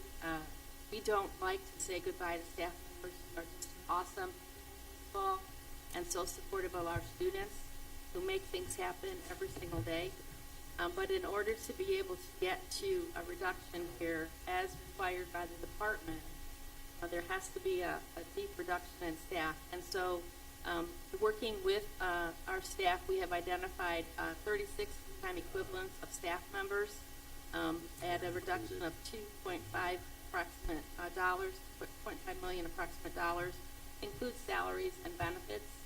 And again, that is not defined by position this evening because we have not addressed that with individuals that is way too mature. We have a lot of years to go yet to have those conversations. But we took a look at ways to protect our classrooms, general classrooms, special education classrooms, programs of importance. Unfortunately, when you cut this deep, things that will go away are things that are additional supports for students. And as you know, board, through this whole pandemic, we talk about academic gaps, we talk about social and emotional and mental health issues that are being presented every day to teachers and support staff and administrators. And so the reduction here is cuts at your heart because you know that the individuals who are behind this number are valuable to not only us, but most specifically the students of our school district. So we have a lot of work to do here moving forward to define specifically what the 33 FTEs look like when we put things on paper. Too premature this evening. We have some roadmaps and ideas of where this will go, but it is not something that we are ready or we're just not prepared tonight to give names to this or even positions at this time. But by reducing the 36 FTEs, that will generate about $2.5 million. That definitely helps the bottom line.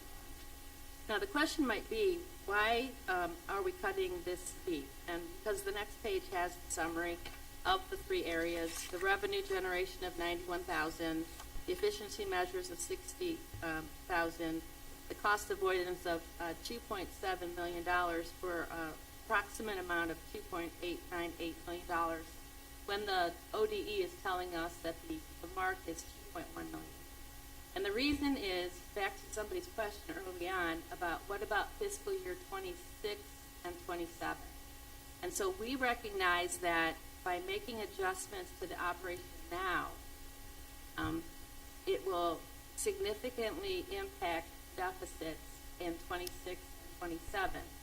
And the importance to that to our community is when we're talking about going out eventually for a new money issue, you cannot even think that we can suggest a new money issue at a deficit of $12 million. So we have to do something today to reduce the deficit 3 and 4 and 5 years down the line. And the only way that you can do that is you make the deep cuts this year and implement them in fiscal year 24 so that ultimately in 25, 26, and 27, the deficit is far less. And then when and if the board determines that the time is right to go out for a new money issue, we can honestly say we have tightened our belts, we have added efficiencies, we have avoided expenditures, and it's time now to ask potentially for some house balance. So that's why the cut is as deep as it is. It's purposeful. it's really hard. This is not what we do. Jen and I talk a lot about building programs. We love to build programs. We love to do things to create opportunities for kids. This is the total opposite of that, and for that I'm very sorry. But at the same point, we have the responsibility of making sure that our district finances are in a good spot.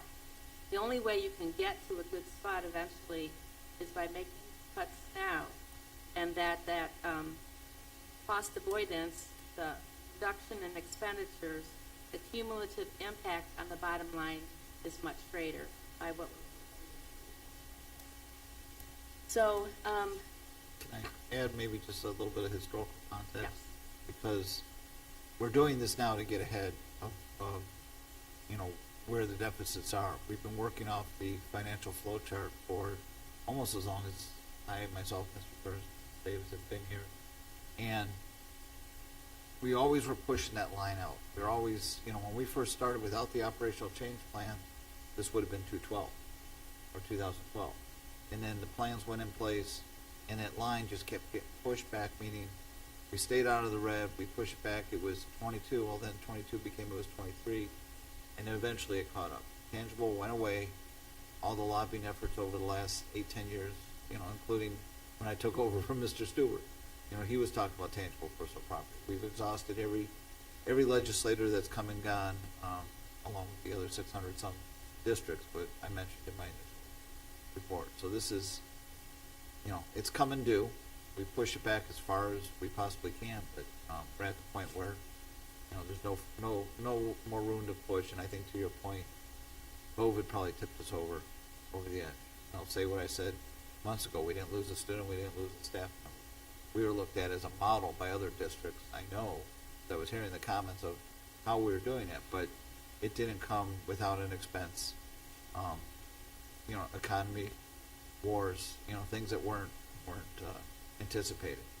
And that's why, you're very accurate in the first maybe 1 or 2 years of a five-year forecast, but you start going on beyond. I mean, Mr. Aho used to say even Wall Street's, can't even predict a couple months, let alone we're expected to go 5 years out. So we're trying to make the impact now. I echo Mrs. Powers, nobody wants to be sitting here doing this. But as I said earlier, this is our fiduciary responsibilities. And if you're just turning in now, I uttered the words of a local treasurer that told us that the needs of our students are infinite, but the resources of a district are finite. And that's why we're here. And I'll just speak just because to just back why I'm voting the way I am voting later. I got this position to be a voice for the community, to be a voice for the students. And we've had good conversation in meetings, work sessions, and things like that before, so everyone on this board knows where I stand. There's been good conversation about certain things, and majority of the stuff I'm on board with, but when it comes to play to pay, that's just something that I can't get on board with, going from 25% to 30%, just for the simple fact that even though we've had good conversation of things that we can kind of do in the future to kind of help with multiple families and things like that, we still don't have a payment plan, we still don't have other things in place, which I understand. And I've talked to the board about things like how, we have free and reduced plans right now, and there's students in the district, if they can't afford a lunch, paying half of a fee to play a sport, it's just not, what a lot of people can't afford. Again, there are people in this community who make decent wages, and it's still too much for us to go up to almost $400 to play football. You're going to have a lot of students not playing football. You're going to lose a lot of, when it comes to different sports, you're going to lose a lot of these kids. It's hard for them to play right now. Their coaches are trying to find money to pay. Neighbors are trying to find ways for people to play. And it just shouldn't be that when we talk about equity and things like that. I just can't put a vote to that. So just so everyone gets a clear understanding of why I'm voting later, that's part of my reason.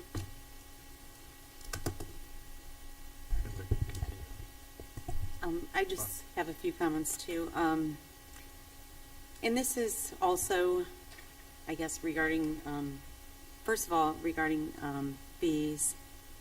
I mean, none of us really, I would say, favor, I mean, in our hearts favor wanting fees imposed on our students. And I, over the years felt very strongly in regards to some of our actions on the fees. However, I know with funds that we've lost, if we eliminate these fees, there's dollars that are going to have to be made up elsewhere. And I do not want to think about cutting any more staff because of those dollars that we tend to lose. I know the majority of our residents do not have students in the district, and I just hope for their continued support, and with our actions, I hope to receive their continued support when it comes to asking our voters in the community for their support. I had a couple of comments regarding staff reductions. The amount for our staff reductions, we really have no choice in the need. We have no choice in that matter. We do need reductions. I feel that we have a dollar amount here that we have to be accountable for. However, I feel we need more discussion as a board as to the least impact to our students. And it doesn't mean, when this is all said and done, doesn't mean that, I know you said based on, it's not based on performance or, because somebody's not doing their job. And it doesn't mean that every single staff member in this district is vital to our students. Whether you're in the classroom or not, you do impact the students in some way. And so, I know we're going to need to make reductions in some maybe full-time staff, part-time staff, administrators. We have to look at everything, I guess. But this is a dollar amount that we really need to be accountable for. So it's as you said, too early to discuss specifics and particulars. But somehow we do have to get to that dollar amount. That's all I have on that for now. And just to piggyback, like, we're looking at cutting at 2.9. For the state, we only need to get to 2.1. We're looking at asking for new money, as well as probably putting out the new Tiger Legacy project. So we have the community, but we also have parents. So you can't continue to keep asking parents to keep coming out of their pockets as well, too. So, when you look at it, that's $30,000. That's still going to get you over to 2.8 million.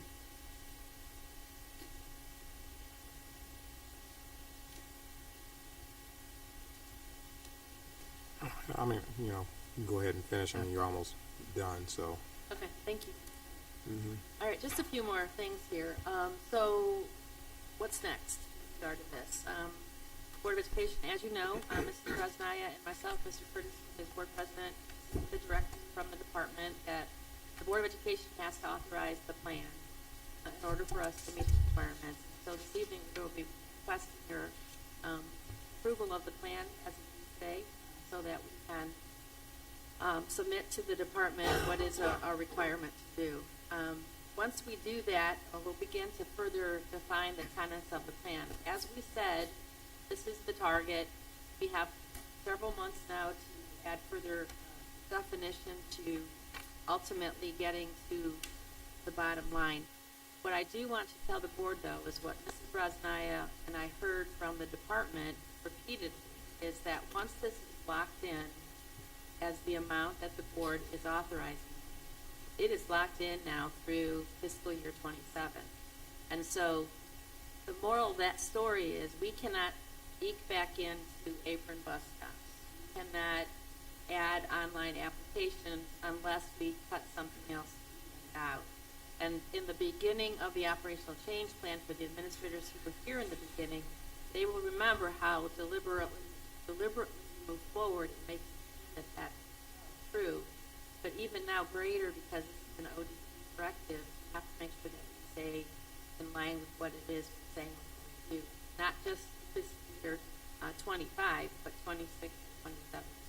round and round with the department, because we thought initially our focus was merely on 25, and ultimately that was not the answer from the department. It was also addressing 26 and 27. So that's what you see about. Next page, what will happen here once the definition of the plan is finalized, once we identify the staff members who are identified unfortunately as being reduced in staff, what happened the last time, McKinney wasn't in the position that she is now. We didn't have a director of human resources at that point. What I did is that I met individually with every staff member, talked about the fact that it has nothing to do with performance. This is all a financial situation that the board finds themselves in, and that we offer them information about the benefit package, all the things that you know during that circumstance. So as soon as we define who those staff members are, Mrs. McKinney and I will be out meeting with staff members personally. We hear horror stories how staff members are informed through a letter in a mailbox. That's not Twinsburg. We don't act that way. So we will make personal contact when the time is right. We are far from that time. And in the middle of all of this financial work, the focus has to be on the kids faster. So that is our intent.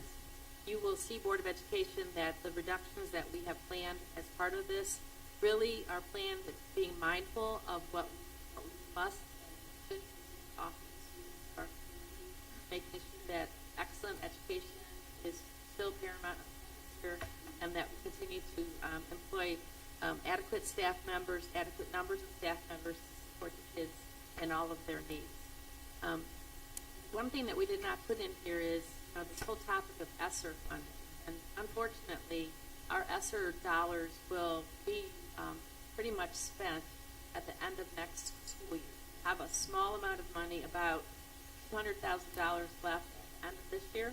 And so we will be talking about some positions that can be supported through that small amount of money, not a lot. And the ESSER positions that are not supported, staff already recognize that they were employed on a one-year basis.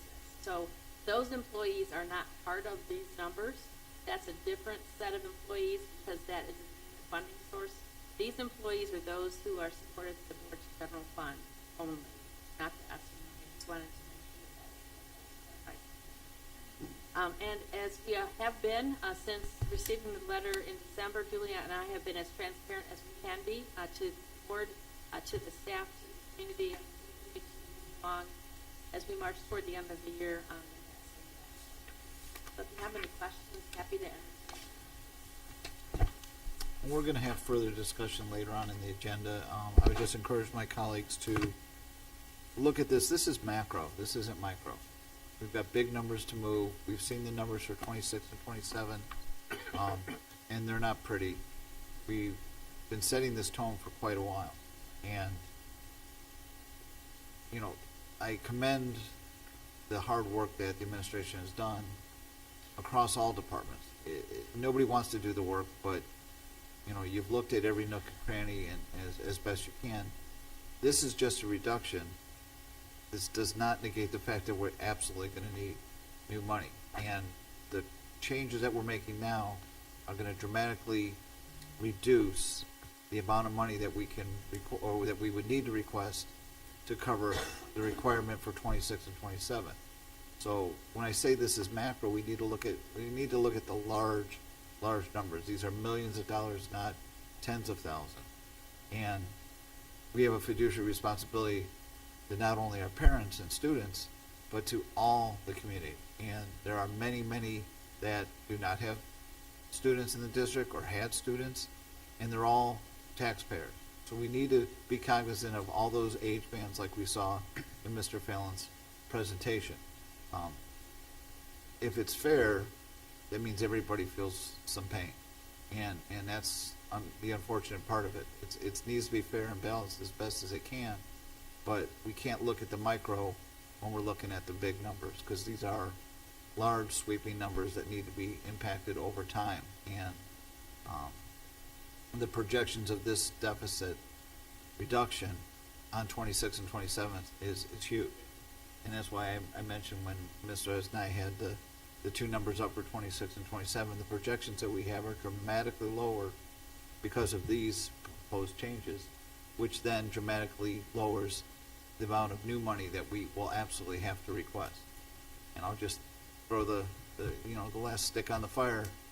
We're not even talking a bond at this point. We're talking about reductions, get out of deficit. We're talking about new money, and that's unfortunately the position that is finally caught up with the reduction of the tangible personal property that we've been fighting for 10 years. So I've just encouraged my colleagues that we're going to have discussion when this becomes an actual agenda item later in the agenda.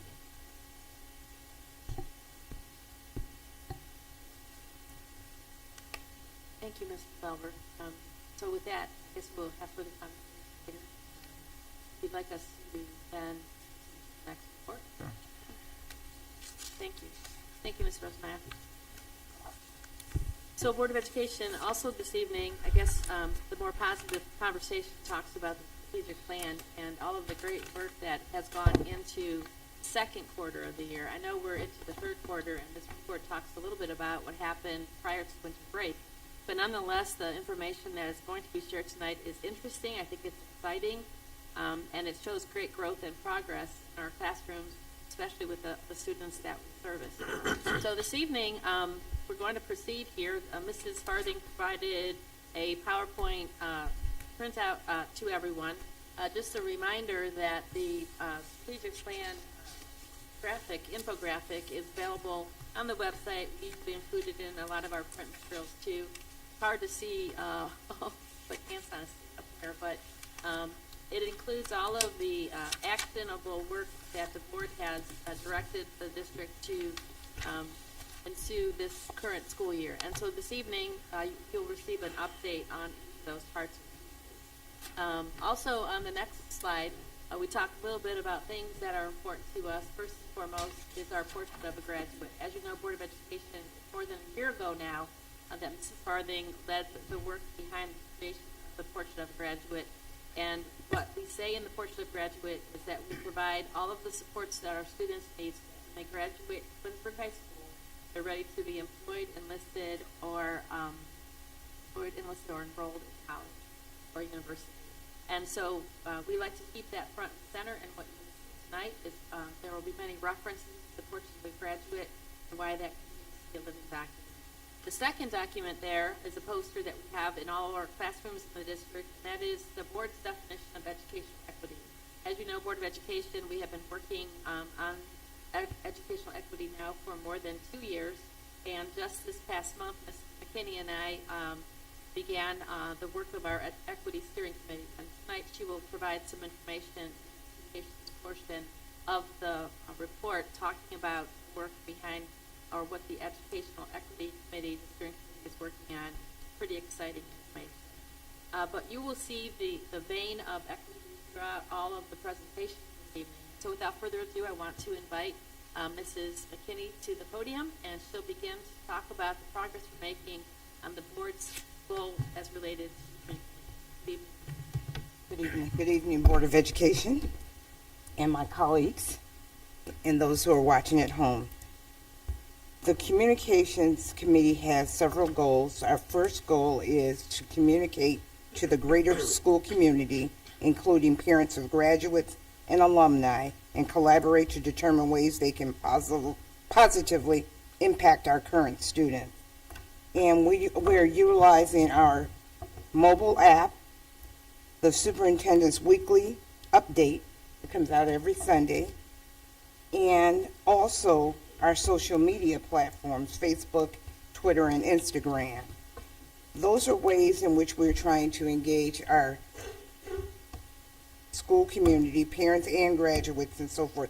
We're also trying to create other ways to engage our graduates and try to bring them into the fold. Mrs. Powers has a list of parents who no longer have kids in the school district but still want to be involved and engaged, and she has their emails, so they're getting that information too. So if there's anyone out there like that who wants to get information, just make sure the superintendent gets your email address. Also, to engage our prospective parents, and those of our little ones coming into kindergarten, we have a kickoff to kindergarten parent meeting that's scheduled for March 9th. So again, these are the ways in which we engage our community. And as I referred to earlier, we use our Facebook and Twitter and Instagram as our social media. The top likes and reactions on Facebook from August till February was the Welcome to Twinsburg City School District post on Facebook for Nate Milholm, who is the new SRO at R.B. Chamberlain Middle School. And the top impression and engagement piece on Twitter, believe it or not, was the calendar highlights. So people refer to that often to see what's going on in the district and engage with that. Goal number 2 for communications, continue community engagement as it pertains to the Tiger Legacy Project to inform decisions regarding a possible bond issue. Superintendent Powers and our business manager, Mr. Strickland, went out into the community and had conversations about the district facilities and finance. And October 6th, they were at R.B. Chamberlain. October 10th, it was a virtual meeting. October 11th, they were at Twinsburg Senior Center Lunch and Learn. In November, they were on the Twinsburg Schools Today, cable broadcast, and then in Finance Committee meetings as well, December 6th, January 26th. And there was a Building and Grounds Committee meeting February 9th. And again, that's to continue to update everyone and engage as it relates to the Tiger Legacy Project. Goal 3, engage in a full-scale crisis drill with the community partners, which was done in October of 2022. Right now, so that goal has been met. Right now, we're in the process of revising the district's crisis communications plan. What we've done is we're evaluating the drill and the district's response to the drill, and then using that information to update our crisis communication plan. So that's in progress right now, and I'll have an update next time on that. Lastly, but certainly not least, the goal is to establish an equity steering committee and develop the committee's structure and processes by which recommendations will be made regarding educational equity. Mrs. Powers and I are the co-chairs of this committee.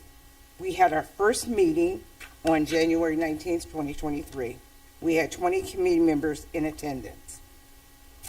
And what we talked about in that meeting, and I don't have a lot to report now, I will next meeting, because we just talked about what equity means and what everyone's stake in this discussion of equity was as it relates to their role in the district, whether it was a student, a staff member, or community members, because they were all involved. They all have a different stake in the educational equity and the movement toward that in our school district. So we talked about that and talked about the processes and what the committee's task was going forward. So I'll have a more detailed report the next time. And our next committee meeting is February 27th, 6:00 p.m. at Twinsburg High School. Thank you. Thank you. And I'm turning it over to Jennifer. Thank you. Good evening, everyone. Tonight I will be starting off our presentation on 21st century teaching and learning. And there are 3 main goals that we've had with this under this umbrella. And the first one is to provide support and tools and systems to improve student achievement.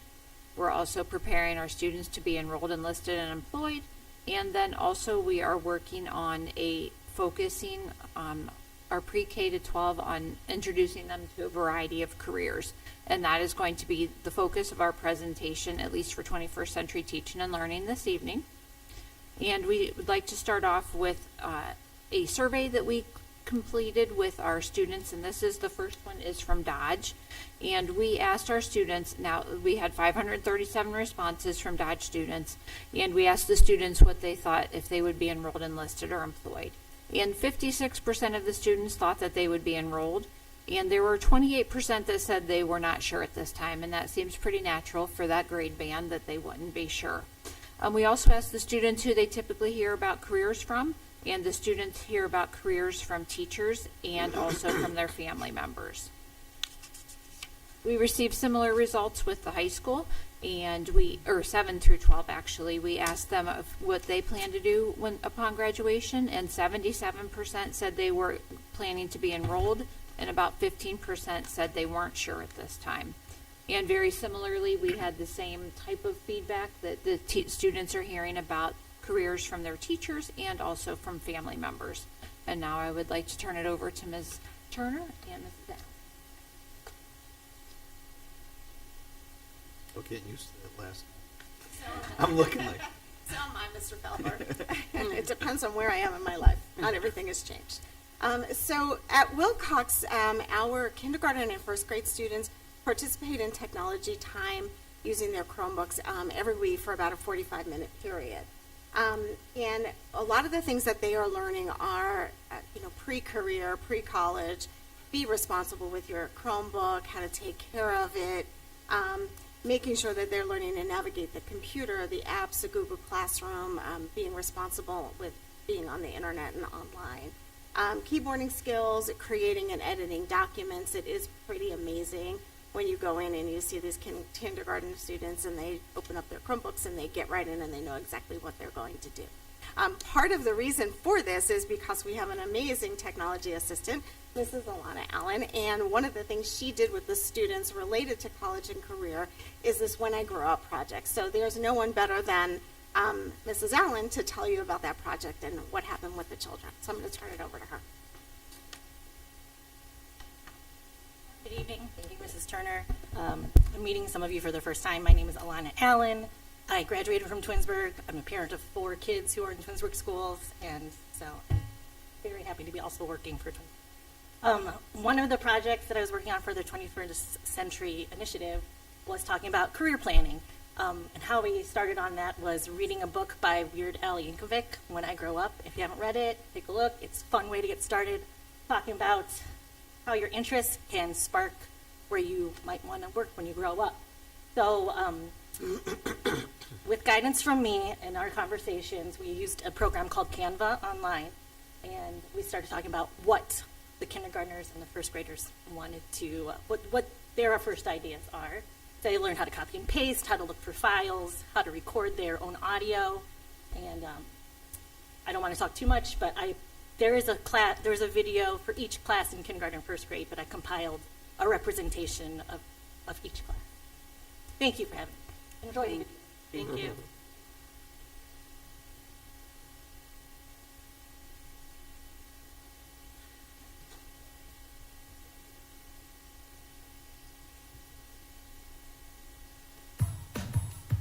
I'll be an engineer when I grow up. When I grow up, I want to be a librarian. I want to be an advocate for endangered species. When I grow up, I want to be a basketball player. I want to own my own ice cream store. I want to be a singer. I want to be a lifeguard. When I grow up, I want to be an inventor. I gonna own a pet shop. I want to be a painter.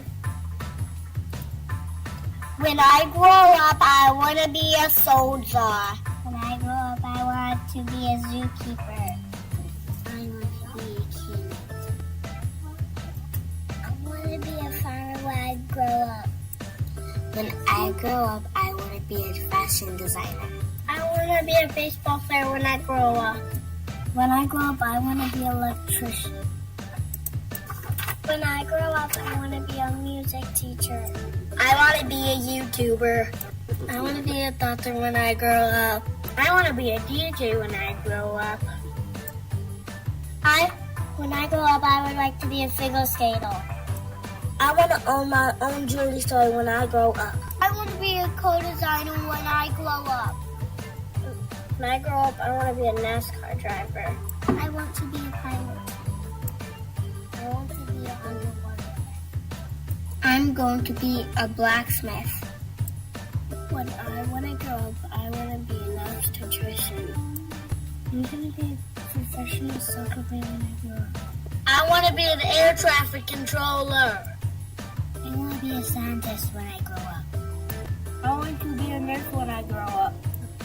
When I grow up, I want to be a robot maker. When I grow up, I want to be a detective. When I grow up, I want to be a president. I want to be an actor when I grow up. When I grow up, I want to be a doctor. When I grow up, I'm going to be a bus driver. When I grow up, I want to be a vet. I want to be a police officer when I grow up. I want to be a hairdresser when I grow up. I want to be a gymnastics teacher when I grow up. I want to be a science and tech time teacher. When I grow up, I want to be a cook. When I grow up, I want to be a dog trainer. When I grow up, I want to be a soccer player and builder. When I grow up, I want to be an astronaut. I want to be a paleontologist. When I grow up, I want to be a teacher. I want to be an artist when I grow up. I want to entertain people when I grow up. I want to be an art teacher when I grow up.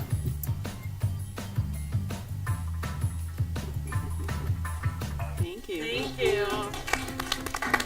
I love that we didn't hear anything about like pirates and superheroes or something. These are real goals. They are real careers, and some of them are pretty amazing. When Mrs. Farthing and I saw it, we both said it made our heart happy. The detail in their drawings, they knew something about the careers, and it's hard to see in the on the screen, but their writing is just amazing to me, how they're phonetically spelling, and they're using big words like obstetrician and underwater vet, and it's just pretty awesome. So we were so proud of that, and we're so excited to be able to share that with you. And there are 600 of those out there because our kindergarten and our first grade did them. So that was just a small little snippet of what we had, what our children did. And I think I'm turning it over to Mr. Reese. Thank you. Thank you.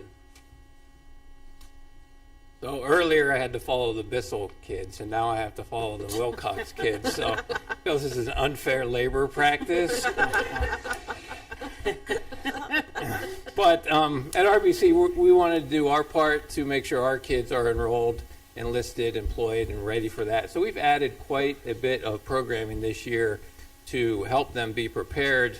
And the first one up that you'll see is a collaboration with the Cleveland Clinic.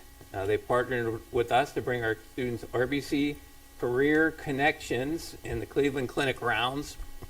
It's every Tuesday, starting in October, it's still going. Every Tuesday, they take up to 30 kids. The kids sign up, and they learn about a different part of a career at the Cleveland Clinic.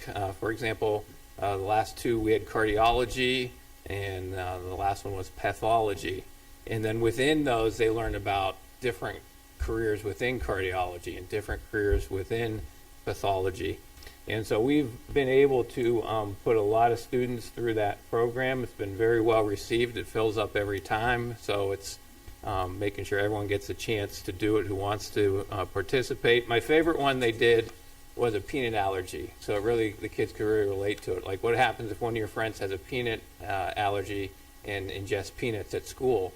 And they did everything from the paramedics to people at the emergency room who do the intake, the security guards, the ER doctor, the follow-up. And so they learned about all those different careers. And the Cleveland Clinic would have the actual doctors would get on and talk to the kids. And it's two-way. The kids can ask questions about the career.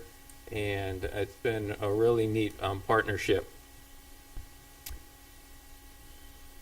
Next, in the area of being enrolled, we did our College Knowledge Week this year. So this was something new, where we celebrated enrolling in a college post graduation. So we had wear our college gear day, and you see our staff there wearing their different colleges. And we also, on the next slide, we did staff signs and stuff about what their major was, what they did at college, special facts about their college. And then that led to, on the next slide, we did games and trivia and the scavenger hunt. And the kids who participated in the scavenger hunt had to find things out about the teachers in the different colleges. And we gave out prizes. So that was helping our kids expose them to different colleges. And it was really amazing how many different colleges, you think it'd be a lot of Kent or Akron, but we really had a lot of variety and kids exposed to a lot of different schools.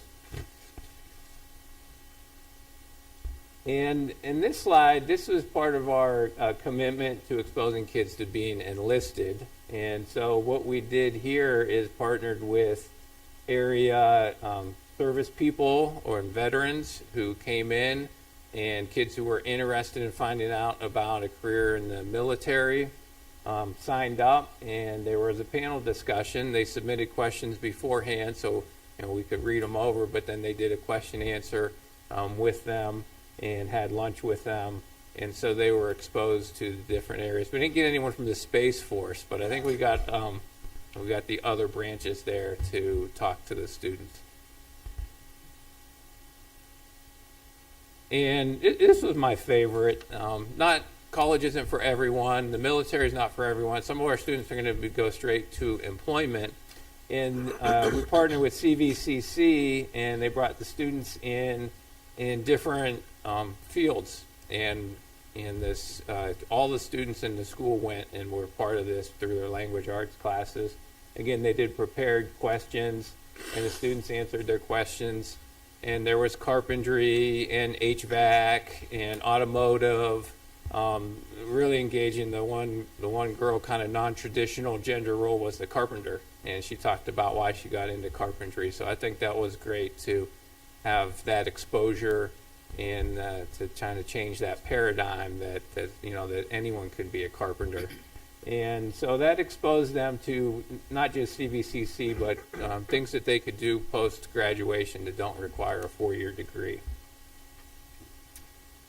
And so that's some of what we've done. Really proud of exposing our kids to more. I think we talk about equity as a theme, and sometimes students from disadvantaged circumstances aren't exposed to a lot of options and don't know a lot of options. So I think this kind of programming is very important piece of equity in exposing our students to what is out there for them to do post-graduation. And something that really ties to that is coming up. So this is just a little foreshadowing. We're very excited about the Twinsburg High School Job Fair 2023, where different companies from the area will be there to talk about their company. Kids can sign up and meet with them. So that'll be part of the next presentation. But I think something that's fantastic, my recently graduated son went to a job fair at his high school, and now that's where he started. He has a really head start on his career. So I think this is something that's really exciting, and I'm looking forward to it, the next presentation. And now I'm going to turn it over to Dr. Walker. Thank you. Thanks. Thank you.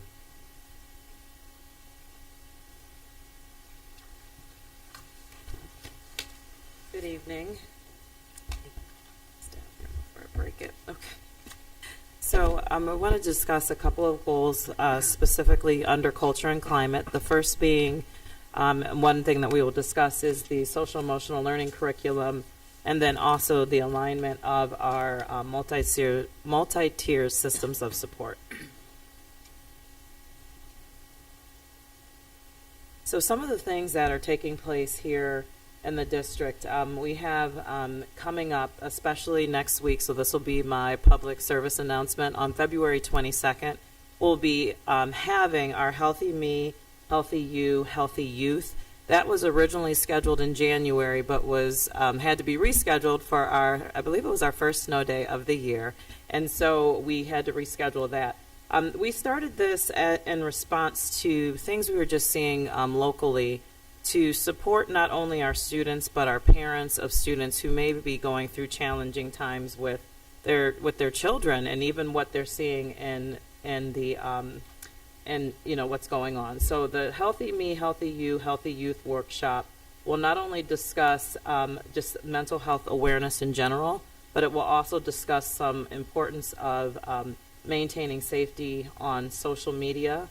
And then we have a collaboration with Nordonia and Twinsburg schools, and that is also going to talk about just the different types of social media safety, especially with sextortion, which is a new thing that has come out that has had It's just been very impactful to a lot of children, and so it's just something. But this one is adults only, so I want to put that out there, and that's specific for adults, so they can help children if they find that their children are caught up in that environment. And then we have another one that we're going to discuss that's an upcoming event, and this is for families, which talks about public and permanent, but it's talking about the responsibility of using technology. Second, we have started something with the Summit ESC. It is called the We in Wellness, and is a multi-district collaboration. I approached Kristen Fazio, who is she's the director in the Summit ESC, and I explained to her that there's a lot of people who are in my position, but we aren't under all the same title. So you might be a pupil services director, you could be a social worker for the district, but there's lots of us who have been newly implemented over the last couple of years who really don't have like a network or a home. And I said, we need something for ourselves in Summit County. So I brought that up. She's like, wonderful, Andrea, let's do something together. So then after that, Nordonia Schools and Woodbridge Schools also reached out, and we came up with this district initiative to support people who look like me but across other districts. And with that being said, we put out this information, and we're going to have our first meeting next, oh my goodness, it's the end of February, so we're going to have it. But to date, we already have 44 people registered throughout the county. And it's climbing because there's so many people who need support and just different things like all the new House bills and all the things that are coming out. So we're very excited to actually be a leader in this collaboration. The social emotional learning, we have gone through implementation, and we're just looking at having a lot of coordinated efforts and making systemic change. That takes a lot of long work to make that type of change because we're adding something more into our students' day, into our teachers' day. And so we're looking at improving that learning, not only with Y-Try, which we had our training with that in January, but also looking at having a coherent plan for professional development so that we can help not only our teachers become expertise in this, because a lot of teachers aren't comfortable with talking about emotions all the time. So just making sure they're comfortable, but also supporting our students as well. Our suicide and vaping prevention programming was approved in January at our curriculum committee. But I want to talk about these two things. First of all, the vaping prevention programming has been approved, and we received a grant to also have not only our teachers who are going to teach this to be trained in this, but also for myself and Mr. Bandera to also be approved to be trainers. So when new teachers come into the district or whatever that looks like, we can also make sure that we have the ability to maintain that training so this it can go forward, because we're trying to decrease the likelihood that our students are vaping and just give them more information. And what we like about this program is that it supports students not only in learning about information, but it also creates advocacy within their peer group. Life Act has been in our building. They actually started coming to RBC yesterday, and they were here today. They go to Dodge tomorrow, and then they'll be at the high school next week. We've had a tremendous response from our students. Life Act is suicide prevention, so not only are students becoming more aware of what depression may look like, but also signs of suicide, and then how they can also actively support not only themselves, but if they see a friend is in need. I believe this might be my last slide, but I wanted to talk to you about student engagement in terms of attendance and then our community closet. I'm going to start first with our community closet, which was given to us by an amazing donation from a donor, an anonymous donor, who gave a lot of money to support the efforts through district-wide needs. And that came up because after COVID, we saw students who may need support with just our basic needs, whether it's clothing. It's a range of things. To date, we have helped 52 students to support their needs, and they're not just small efforts. They're really big efforts to support our kids so that they come to school not thinking about the little things. They can come in and become engaged. As we are hitting the springtime, we're still receiving lots of requests. For instance, I received a request today for eyeglasses. Things are happening, and we are connecting with not only with what our donor has done, but with other community partners who can help with just the basic needs so our students can see, feel good so that they can engage in learning. Attendance across the state has been a challenge. This is not just something that's unique to Twinsburg, but it is unique to, I think, after COVID across the U.S.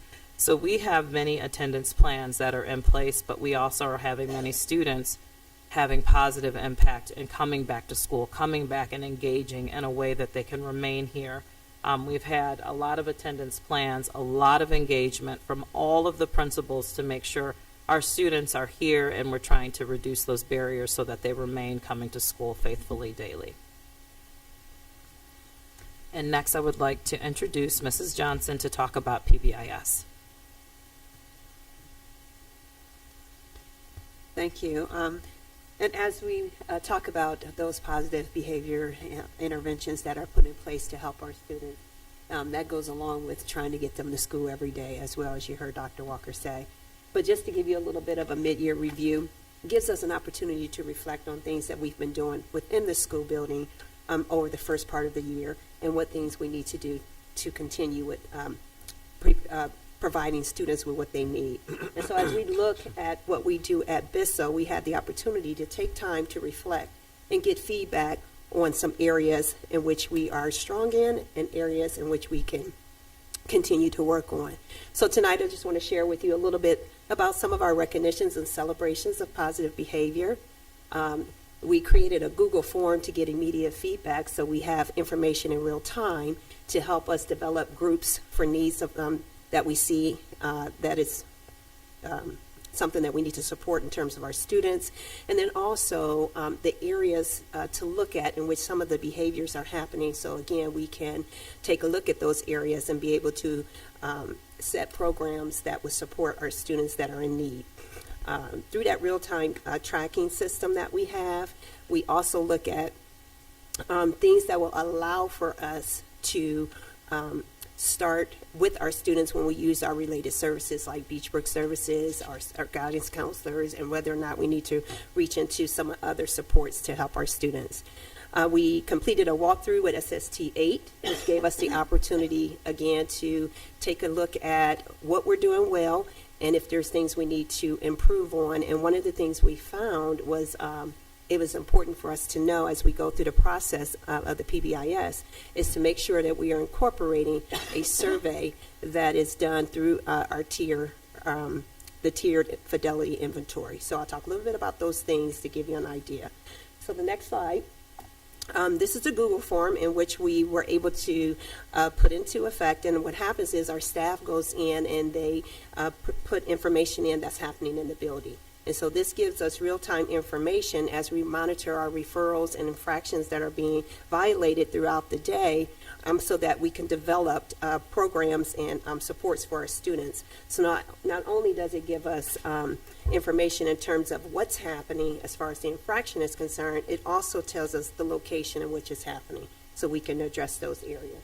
So that's just just a view of what we look at when we begin to reevaluate and get feedback on our data. And then from that, we're able to develop small groups or whatever is needed to support our students. Along with that information, we also look at whether or not the incentives that we put in place is doing what it's supposed to do. So that reflection helps us as well. So every week, what we do is we celebrate the positive behavior of our students, and we celebrate it in many ways. So as you can see, we have different tickets that students earn based on their behavior in the school.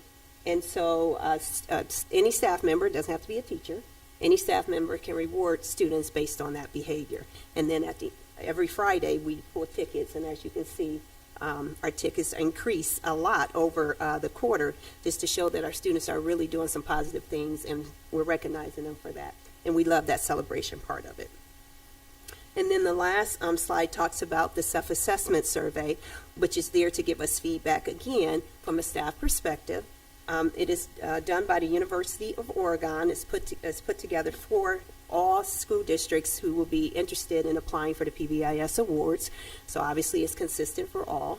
And so this will help to identify areas of strength. This will also give us feedback for areas of growth that we need to make. And then all this feedback is combined to help us to strengthen our PBIS in our building. And so we're looking forward to completing this. Our teachers actually just started filling this out yesterday. It will be done by the end of the week, and that information and feedback that we receive, we will implement and move forward with our next phase of PBIS. So that's a quick glance at the mid-year review for Bissell. And I'll turn it over to Mr. Holland. Thank you.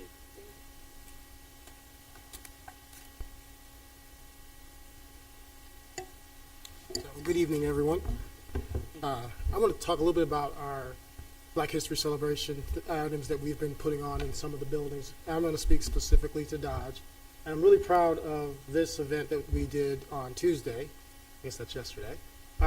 Students had the opportunity to meet Ben Vidmar, who's actually one of Twinsburg's own, but he is the co-founder of Polar Permaculture, which is a company that is halfway across the world that specializes in producing fresh produce in frozen areas with extreme cold.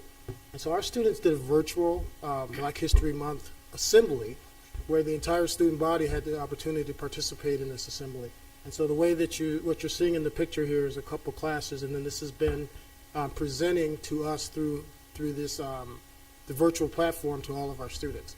And so our students had the opportunity to ask questions virtually, or again, halfway around the world, but also to see some of the experiences that African-American men, entrepreneurs, have the opportunity to experience. And again, he's one of Twinsburg's own. We're not sure if he graduated from Twinsburg, but he did go to Twinsburg schools with Dr. Walker. So one of the things that we've been talking about at Dodge a lot, though, is that equity is about being intentional in our processes and intentional in our outcomes. And so when you're putting things that are intentional in place, you're doing them specifically to get certain kind of outcomes. That's what equity is really about. So one of the things that our 6th grade ELE teachers did was to start to build a connection between the regular curriculum and Black history. And so that's how we are trying to build that platform to allow Black history to become part of not only February, but all months across the year. And so this is one activity that the 6th grade team created for Black History Month. Go to the next slide. So what students were given was the opportunity to explore and research African American figures that weren't necessarily those figures that they knew before. And so what they were asked to do is to find people that were inspirational. And the 6th grade teachers took this platform and were able to find multiple mediums so the kids could connect to it. So if you'll see on this diagram, and it's a little difficult to see, they have a storybook that they have access to through this platform. They have a web page that they have access to, and then they also have a video. So various ways for our 6th graders to be able to connect to that. From there, they had to determine why this person they felt was influential, and they were asked not to choose someone that they were very familiar with. And so there were a couple pages like this. This is a sample. But then the students would do the research, and then they had to write a 5-paragraph essay relating what they learned and why that person was influential. So I'm just going to share one specific one that I got to see as I observed this classroom. And so it definitely is happening in real time, real practice. These are two that a couple found that they shared and they researched with us. But the one on the left was my favorite because I learned something when I went in and observed the class.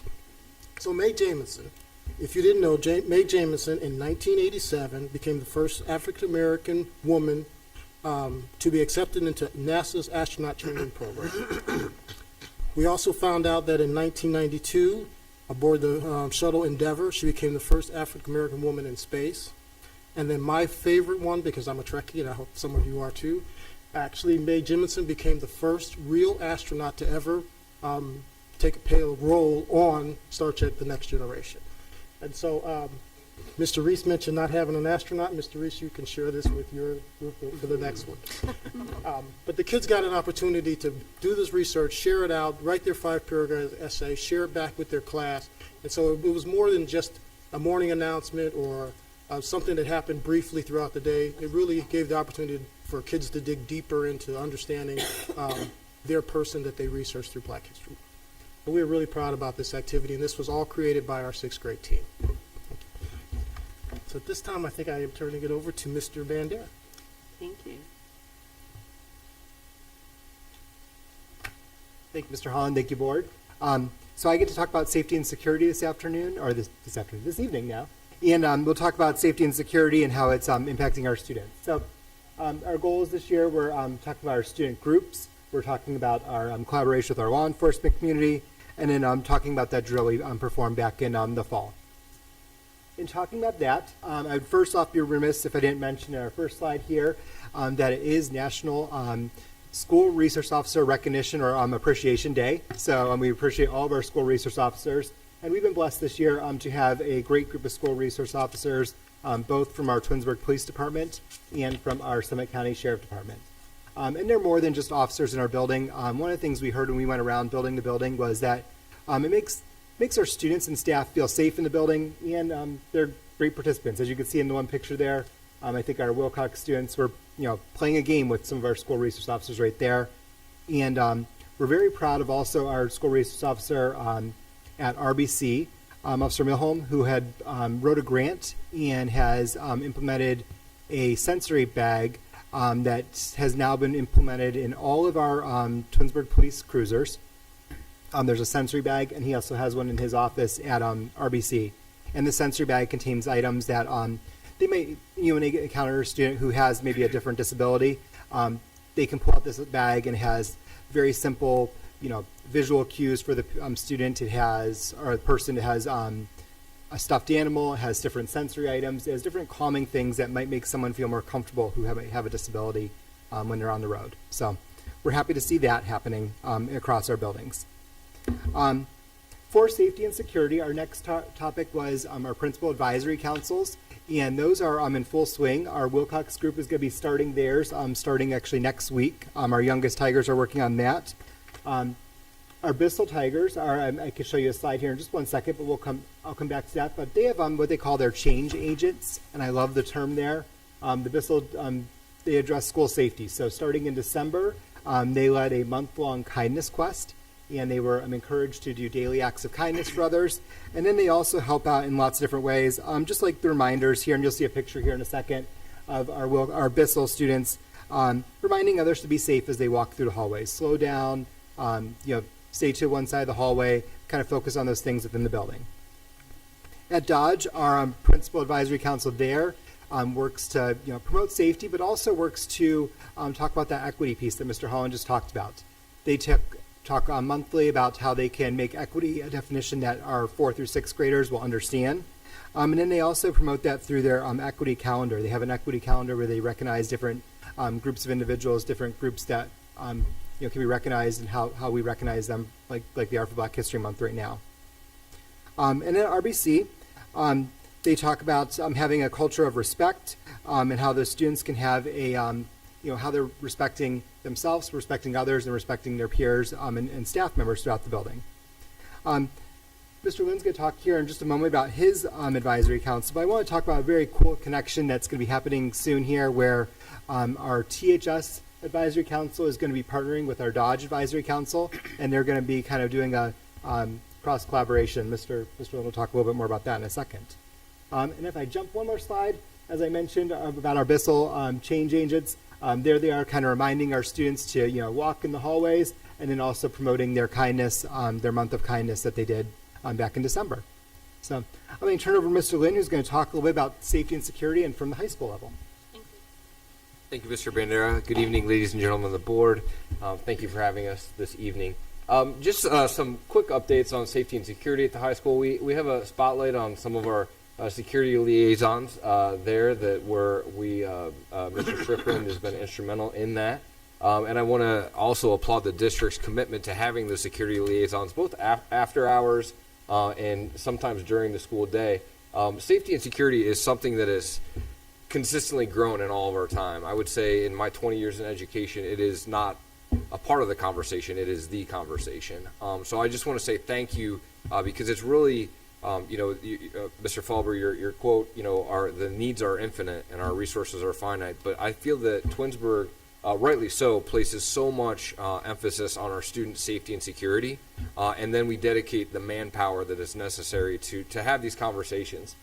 So they're welcoming faces, our security liaisons, and they've helped people both after hours. We noticed some gaps maybe at sporting events or after hours, just helping people find their way, and so they've been fantastic.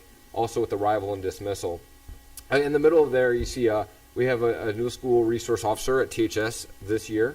Officer Bremner, he has been a friendly face. I always joke with him. He has a fan club, so kids follow him. He was with the little kids, and when you rise to be with the big kids, they remember you. So, and also to highlight just the integral role of our school resource officers.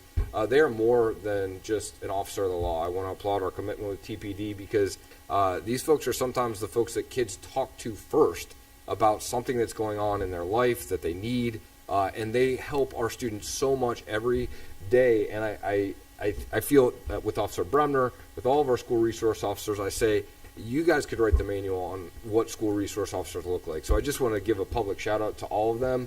And then, of course, all of our security liaisons again. Next slide, please. So some of you may or may not know Julia Stoddard-Dare. She's a very impressive young lady, lots of leadership. Her resume will speak for itself, but I nominated Julia because of her own merit last year, but she is on the governor's Council for Safety and Security. So she has Governor DeWine's ear. There's a panel of students from across the state, and they're having next level conversations. And it is unfortunate that our students in this day and age have lived the era of really enhanced safety and school security concerns. I said this at the beginning of the year, and I won't go too long here because I know it's been a long night, but we as adults think we know the answer, but if we continue to ask our students and let them advocate for themselves, they will show us the answer. So I'm proud of Julia. Julia started off, when we returned from winter break, it was just a campaign, why speak up about school safety? And we had our students fill in bubbles, and some of the answers were very poignant. And Julia just gives a very brief description about her role.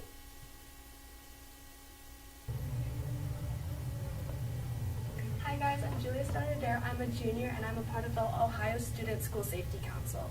So we're doing a campaign called Why I Speak Up About School Safety. So I got everyone put on little bubbles what is important to them and why they want to protect our school. So some examples are because I love my friends, my school, my community, my teachers, and my siblings. Next slide, please. Ready? Okay, back to Mr. Bandera. Thank you. Thank you, Mr. Lynn. The last two slides I'll talk about here are information that we have about Ohio threat assessment training. This has been a requirement for the state of Ohio. Requiring our staff members to participate in threat assessment training. And our staff participated in that back in November. And they attended a full-day training about the threat assessments. And it's really brought a different way of looking at how we assess a threat in our schools. When a student is threatening, and it may not be a threat towards others, it may be a threat of self-harm. It might be a threat of something that we're concerned about. So it gives us kind of a framework to work through when a student is experiencing some type of threatening behavior. And Mr. Reese actually, next slide, sorry. Our next slide, Mr. Reese was shared with us when we went to his building that they're using this tool as a, they've already used it multiple times where they've had a student who they had to go through and they worked through the framework together as a team with their threat assessment team. And they decided that, this student did pose a significant threat to either themselves or others, or did not. And they were able to work through that process using this framework and develop the appropriate response based on that. So good training. We're still, in the process of understanding it and implementing it across the district, but is something that, we are working through there. And then my final slide here just talks about information that Mrs. McKinney shared a little bit earlier today, but I want to make sure I do touch on this again, that we did participate in our school safety drill back in October. And with that drill, it brought a lot of information to us. It brought information that areas that we can work on. And through Mr. Strickland and his department, he's been able to kind of work with, first off, updating our Ohio emergency management plans in our Ohio Safe account. So he's done that. And then also we work with, is it Hennis, Mr. Yeah. So Hennis is our company who develops our crisis communication plan for us. And we work with them, and now we're updating that based on some of the feedback we received as part of our emergency management plan. And speaking of Mr. Strickland's going to be up and talking about facilities.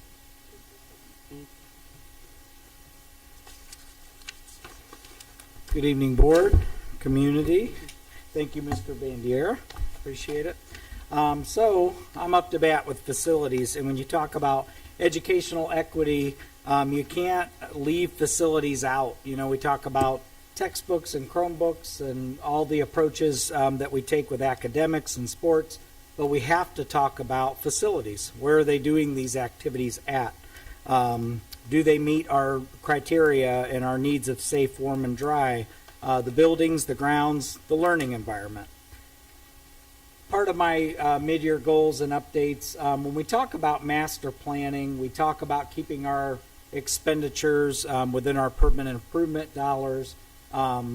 Facilities master plan, we're fortunate to work with Lesko Architects on that, as well as our Tiger Legacy project. And I'll tell you where the benefit there, when you have a partner and an architect, is they've got a much more accurate pulse on the trends in the industry. So whether it's costs or labor, materials, everything that COVID has thrown at those industries, Lesko has been instrumental in helping us keep up with updating these plans so that we can make informed decisions and tell the community, this is what's going on, these are the needs, and this is what the professionals are seeing in the market.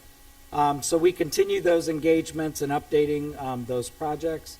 We've continued our efforts to communicate these efforts to the community. That way everyone knows the shape of the facilities, what we'd like to do, what we hope to do, and what our challenges are. And then we aggressively pursue grant funds of all types, but I'm sure you've all heard, I know that Ohio, the governor, they've put out a lot of opportunity for safety and security. I'm proud to report that we've received over $208,000 in this school year that we're working on spending, and I'll talk about the detail of that in the next slide. The last bullet point on the last we'll talk about later, the wayfinding signage. But with the safety and security grant, we have secured refreshed quotes for handheld radios. These are vital across the district between building administration and staff to communicate seamlessly with what's going on. The infrastructure behind the radios. So ours is aging throughout the district. So these are technology upgrades that help the radios work and communicate better.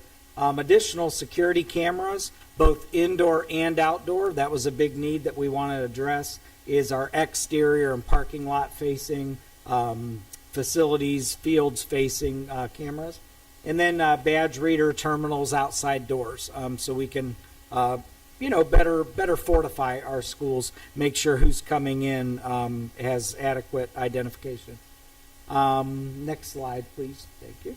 Mr. Curtis had brought up earlier our efforts toward the energy conservation project. So in spring of 2021, our district partnered with Gardner Service Company.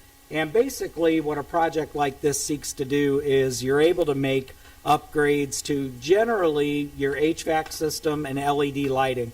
Those are the two heaviest hitting systems that have the highest utility bill cost to a district.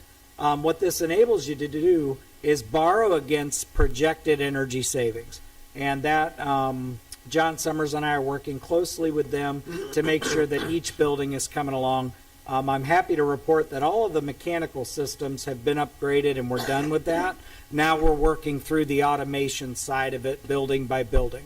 We're down to about 3 buildings. Dodge presents a little bit more challenges than the other, and the high school, both for different reasons. But otherwise, we're working through that and should be nearing a point where we start to see those savings come in to start to pay for that project. And then on the right there is just the highlights of the mechanical upgrades to each building. The wayfinding signage, if you've driven around our district, you've seen signs like these. It's been in true post-COVID fashion. It's been difficult to get some materials. There's been delays with installation and that, but we are nearing completion with this. And then also our banners, our stop signs, any type of parking lot signs. John Summers and I have audited all of those, and we're ready to go. We've just been waiting to upgrade them till winter is officially over. This way we get the maximum life out of the signs and our banners. All right, moving on to Dodge, just a quick update. We all know that on Christmas Day this past winter, we had a heating coil that had burst and then froze. But before it froze, it flooded our media center, wellness center, area hallways, and area classrooms. So far, we're right around $100,000 all in on this. We're mostly back to normal life at Dodge. We're still monitoring different things. But really what it served as a reminder is the challenges that we have at Dodge. We've brought in 3 or 4 different contractors to take a look at Dodge, to walk through why it happened, how we could prevent it in the future, all those kinds of things. And Dodge is just our building that's a little bit different than the rest. And it just, it goes to show that we are at a pivotal point where we have to make some decisions on what we're going to do moving forward with Dodge. And speaking of Dodge, Mr. Reggie Holland was a gracious host and allowed me to meet with some of his amazing students. And we trimmed the video. We knew this would be a long meeting, but I wish they would have played the bloopers because these kids are hilarious. But they had a lot of really great input about their view about what their life is like at Dodge. So.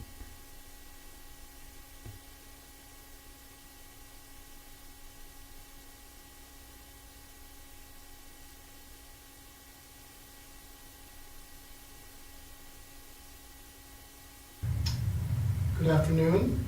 We have 4 of our 6th grade students meeting with Mr. Strickland, our business manager, regarding the Tiger Lakes project at Dodge. Thanks so much, Mr. Holland. I'm joined by these awesome Dodge students that have agreed to sit down and talk about Dodge. And we know we love Dodge. We love our school, love being with our friends. But it's also got some challenges that we wanted to talk about today. And we were having some fun before the meeting and talking about how when adults talk about things, we listen mostly, but we wanted to hear what kids had to say about it. You spend a lot of time here every day. So what you think is maybe even more important than what the adults think sometimes, right? And that's okay. That's good stuff. So if we could go student by student and just say your name and what grade you're in, okay? I am For community. I am Norman Trady. I am Noah McGregory. I'm Chloe Laiswell. I'm Abby Shamua.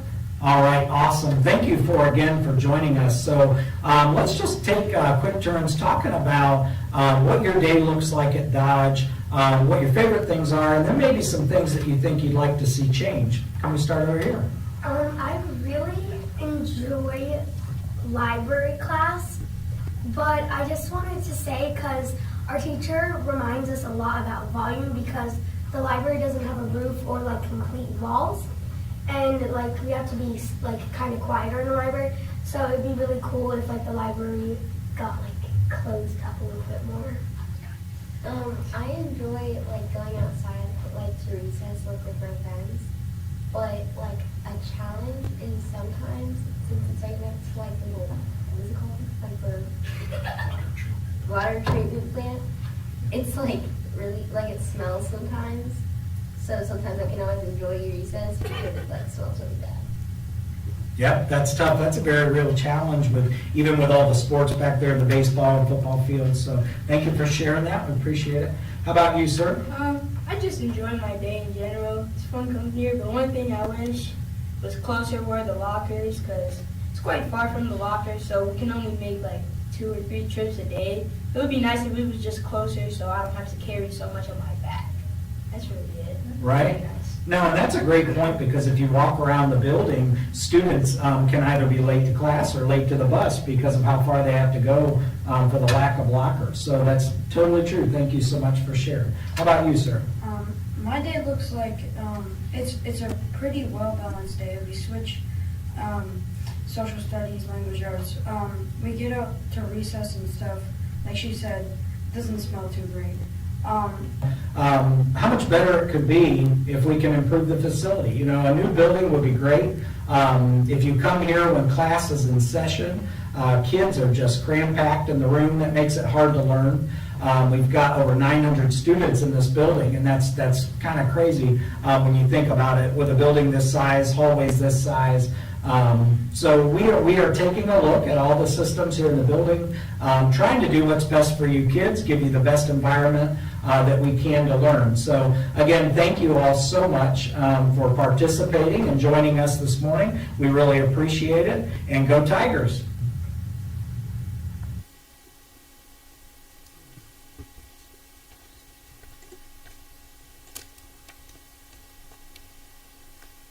And my last slide is just sort of a narrative that paints the picture of the history of the what was the Conceptual Legacy Project and evolved into the Tiger Legacy Project, and it brings us right up to where we are now, the early spring of 2022, and engaging in conversation about our next steps. So at this time, I would like to turn it over to the financial portion to our treasurer, Ms. Julia Resnaya. Good evening, everyone. Again, if I may, I will just wrap it up here because we talked about finances a lot tonight. Going over to what we did in the second quarter of this fiscal year, I'll just do it quickly, but I have to say before I continue that it always gives me so much pleasure to see the students, to hear about what they do in the buildings.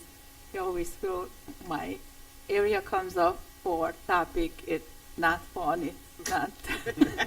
But unfortunately, they go together. We do need the finances to be there in order to support everything that we do with them for our students. But it's so beautiful for me to see what they do and your accomplishments, all of you, that you do every day with them. In November, thanks to our caring residents, we passed the renewal levy. And I would like to mention here, because the question came about as we were presenting in the buildings in January about the financial difficulties that we're looking into. The question came about, is that renewal levy included in my forecast? And I do just want to clarify so everybody is aware and knows. Yes, when the levy passed, next day I went into the forecast and made sure that it's reflected. So the district has 3 levies that are not ongoing, so they need to renew.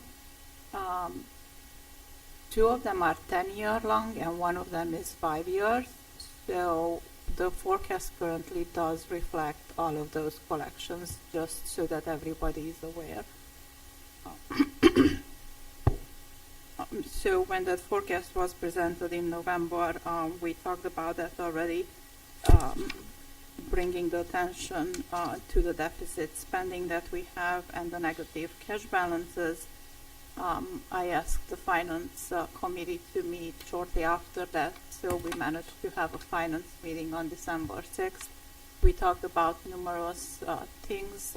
We had an economic update, historical cash flow analysis that we reviewed, our investments portfolio for the district, which we have about $10.4 million invested in different portfolios. We talked about the ESSER funds. We did review our nutrition services and our liquid cash flow. At that time, I did make some recommendations for cost reduction for the district. Also, in the second part of November, it's not on the slide, but I just remembered because it's part of the goals. The website for the treasurer's page was updated, so if anybody goes on it, you will see some changes. It will be an ongoing process. But it has changed. Hopefully it's more helpful to the residents that are interested in any numbers or updates from my office. And then December took us into what we have in detail covered already tonight about the fiscal deficit, so I will not talk anymore about that. Thank you for your attention. So, Board, that concludes our second quarter update regarding the district's strategic plan. I hope that share our enthusiasm for the great work that has happened since the last time we presented. Obviously, we have about half a year to go, so a lot more to report on. But we're very proud of the staff that is here tonight, as well as everyone back on campus, because we can proudly say that our strategic plan isn't a document that's just sitting in a binder on the shelf. It's a living document that continues to evolve and continues to bring about great opportunities for students that we serve here in the district. So we thank you for your attention. Any questions? Just great job. Every time you do a report, I'm always excited to see all the hard work that you do each and every day, and it shows in this report. And so, thank you. I will keep it short. Thank you. Thank you very much. Oftentimes you guys are gone, end up at the end, and you say thank you. So we all want to make sure that you're sitting right here in front of us, that you understand that we do appreciate you, we appreciate the long day, we appreciate all the work that you put in, coming and being able to present. It's not just us, it's being recorded. Everyone in the community now can see the work that you're doing.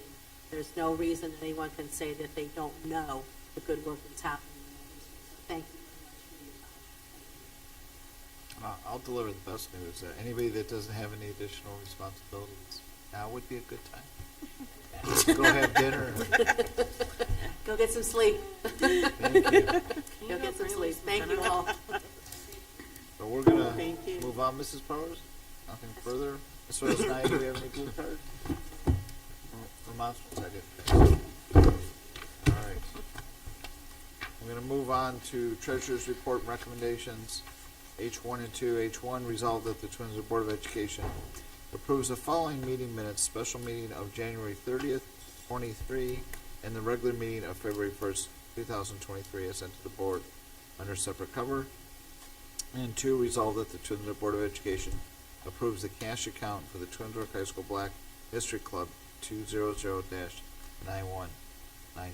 Is there a motion for those two items as well?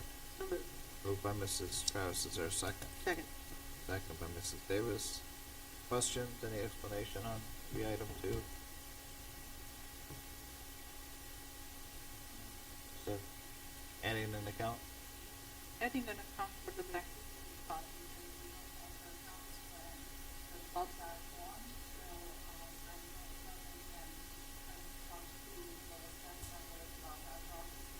Not all the clubs were finances.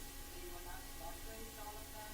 Once they will start having any type of fundraiser, I will see what account to. We will see these type of requests. Okay. Here and there as we find out for it. Any other further questions? Roll call, please. Travis? Yes. Davis? Yes. Crawford? Yes. Sir Curtis? Yes. Mr. Falber? Yes, and H1 and 2 pass 5-0. Moving on to action items, personnel. I1, resolved that the Twinsburg Board of Education accept the certificated licensed personnel and/or contract recommendations detailed in the attached exhibit as per the dates, terms, and other applicable conditions specified pending satisfactory ORC background checks.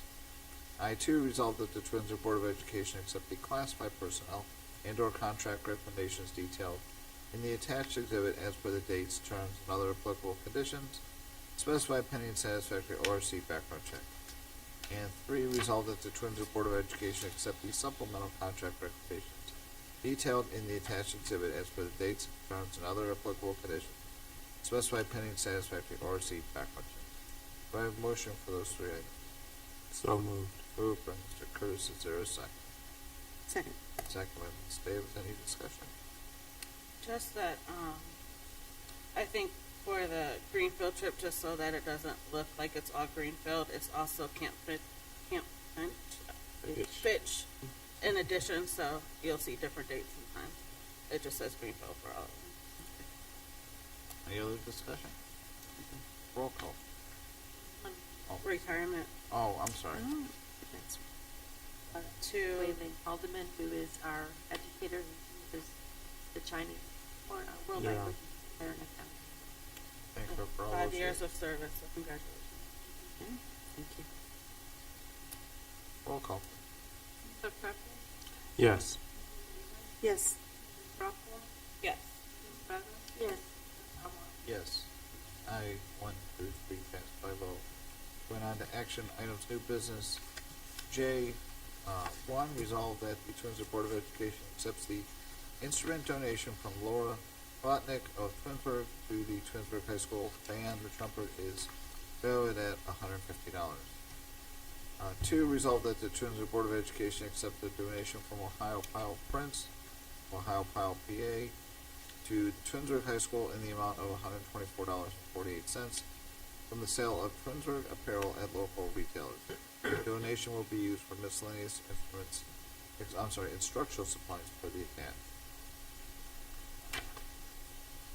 3, resolve that the Twinsburg Board of Education approves the deletion from inventory for 2 warming units over at RVC and 1 at Samuel Bissell.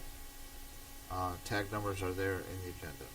4, resolve that the Twinsburg Board of Education approves a proposal for an overnight extended student trip for the Twinsburg High School band and orchestra groups to travel to Walt Disney World in Orlando, Florida to perform. They will depart on March 22nd and return on March 27th. Cost of this trip is being paid in full by the students with the assistance of the Twinsburg Orchestra boosters and the Twinsburg Band boosters as needed. As sent to the board under separate cover.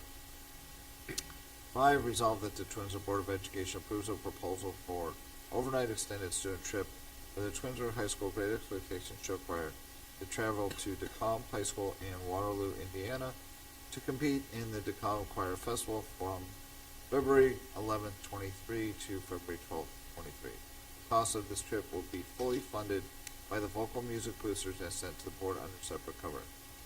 6, resolve that the Twinsburg Board of Education approves the Summit County interagency agreement with each school district is required to have in place with the local Board of Developmental Disabilities Head Start and Help Me Grow program as defined in the operating standards for Ohio schools serving children with disabilities.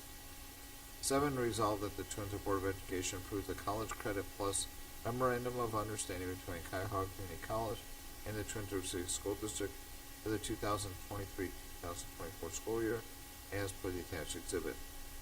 8, resolve that the Twinsburg Board of Education approves College Credit Plus Memorandum of Understanding between University of Akron and Twinsburg Schools for the 23-24 school year. 9, resolve that the Twinsburg Board of Education approves College Credit Plus Memorandum of Understanding between Stark State College and the Twinsburg City School District for the 23-24 school year. 10, resolve that the Twinsburg Board of Education approve the College Credit Plus Memorandum of Understanding between Kent State and Twinsburg City Schools for 23-24 school year. 11, resolve that the Twinsburg Board of Education approves the Memorandum of Understanding between the Twinsburg City School District and the Twinsburg Education Association regarding the need to offer additional supplemental contracts to support student activities for the 2022-23, 2023-24 school years. And those are listed there. And 12, resolve that the Twinsburg Board of Education approves a reimbursement for BCI background checks in the amount of $25 paid by the following classified staff listed below between July 1st, 2022 and February 1st, 2023 per the terms of the master agreement with the Support Staff Association.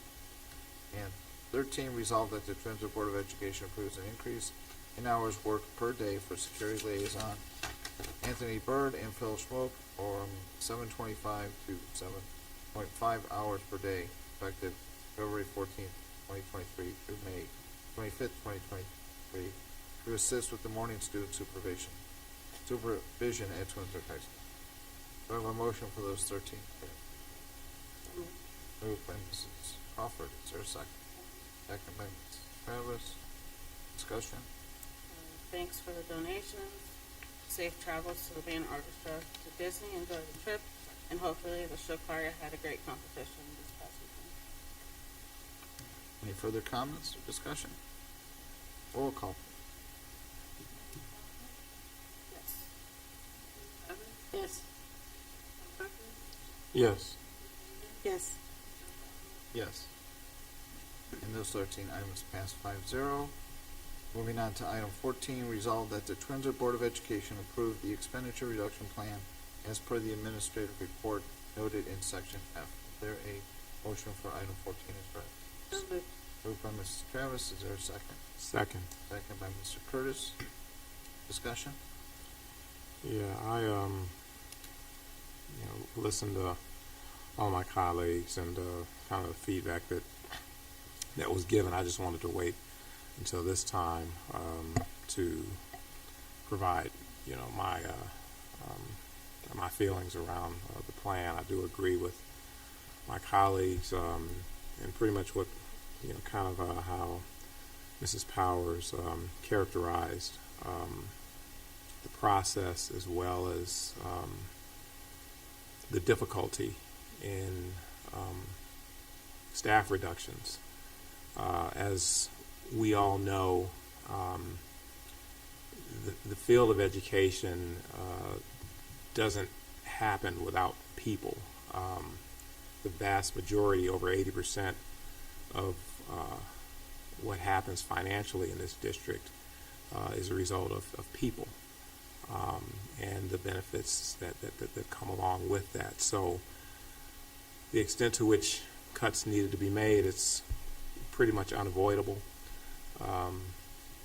not having to cut people. So I don't think it brings anyone on this board or necessarily or even the administration any pleasure knowing that there's a reality, a harsh reality that we have to face with respect to staff reduction. So the extent to which we try to do things in such a way that we, cause the least harm in the classroom is really the goal. But even that is very, very difficult. I want to speak to some of the concerns that my board colleague, Mrs. Crawford, raised. I happen to agree with a lot of the concerns that she's raised. And just overall, this isn't something that's new. It isn't something that she hasn't raised in the past. I will say that during the last work session, she brought up some information and some things for further consideration that we will continue to explore ways to lessen the burden on our families and the fees that they incur, especially when it comes to sports and extracurricular activities. So I wanted to make sure that I personally acknowledged that concern and that this board has deliberated around that, and I think that we're very receptive to making some changes in the future so that we can do as much as we possibly can to defray costs. We don't want our families to be negatively impacted, and we definitely don't want to discourage participation in any way, shape, or form. So I appreciate the concerns that she's raised. I appreciate the discussion as well as a lot of the discussion we had at our work session. I thought that it was very productive, and I do think that there are some things that we can explore, some avenues, some approaches that we can explore that we haven't in the past. So I wanted to make sure I acknowledge that. And I think that the steps that we take now will be beneficial down the road.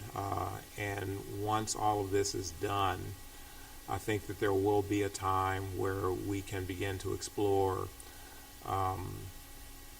doing the things that we like to do, making sure that students are successful, making sure that we're providing the tools that are necessary for our staff to be successful and effective, and providing the highest quality education possible.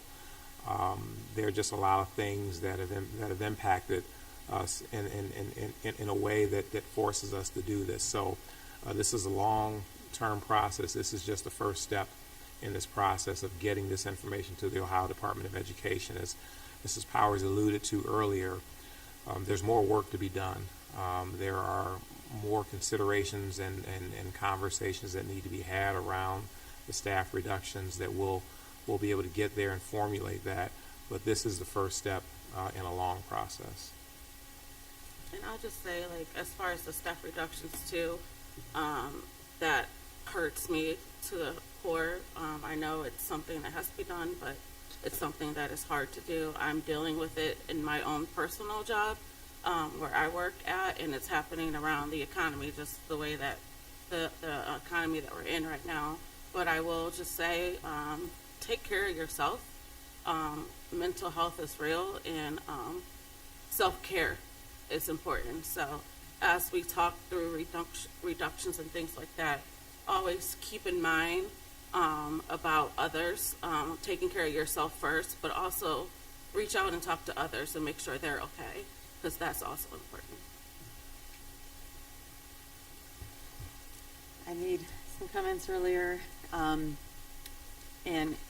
I'll repeat just kind of what you said. This is hurtful in what we are facing, because every staff member is important, and I'm not going to repeat everything I said before, because it's been a long night for everybody, but we have our work cut out for us, and we have some careful planning and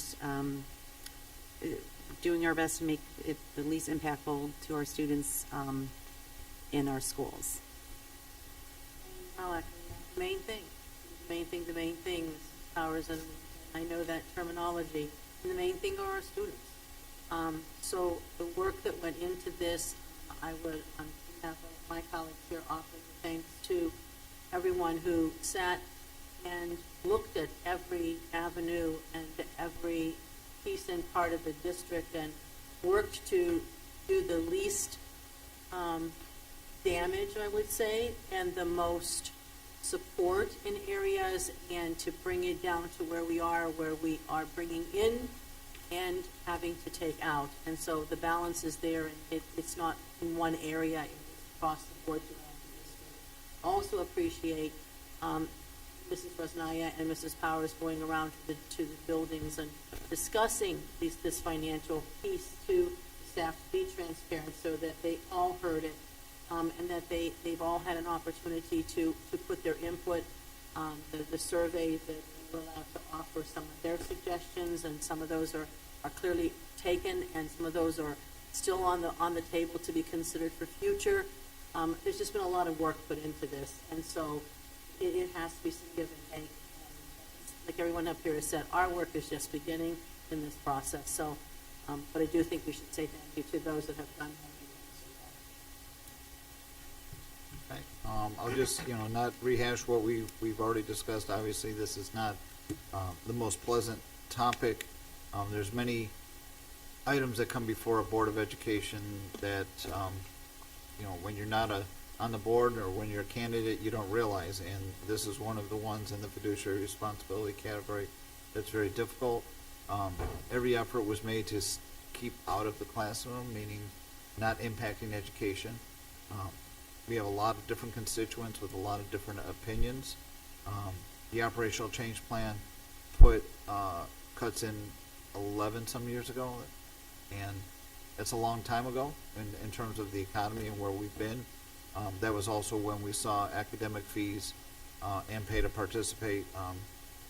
And this topic is not new, but whenever it comes up, and it's come up quite a bit over the last 10 years that I've been here, it was always ended with, well, then come up with the money. And when you look at a pay to participate, for example, nearly $1.4 million in revenue for the district, and that's a lot of money they have to come up with. It's not small change, and again, that was just one of the many, many, many categories that were, looked at and reviewed.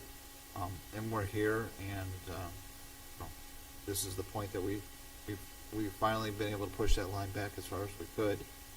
But we're here. We're 2 years away. but we have to act now. By acting now, we can dramatically impact years 25, 26, and 27, not just year 25 that the state's requiring, because they'll send a letter immediately after we take care of this one. They'll be like, well, next year, what about those? So we have to be cognizant of this is just one of many steps and decisions that we'll have to face. Are there any other comments or concerns?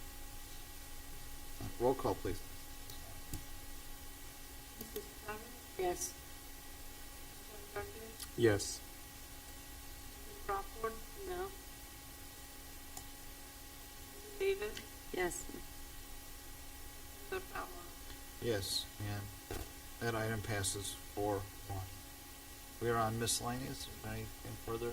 Anybody? I just want to thank again those who helped, everybody on the board, everybody up here, helped support the Black History Program last week. None of that could have been possible without the support of the district. There are so many to thank, and I'm not going to hold the night with that, but just thank you for whether you were a volunteer, whether you were a vendor, whether you were a student performer, or whether you were just behind the scenes.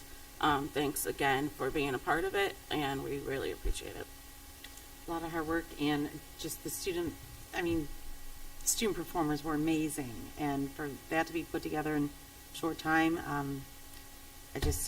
I actually want to watch it again, video or something, because it was just an incredible performances by our kids.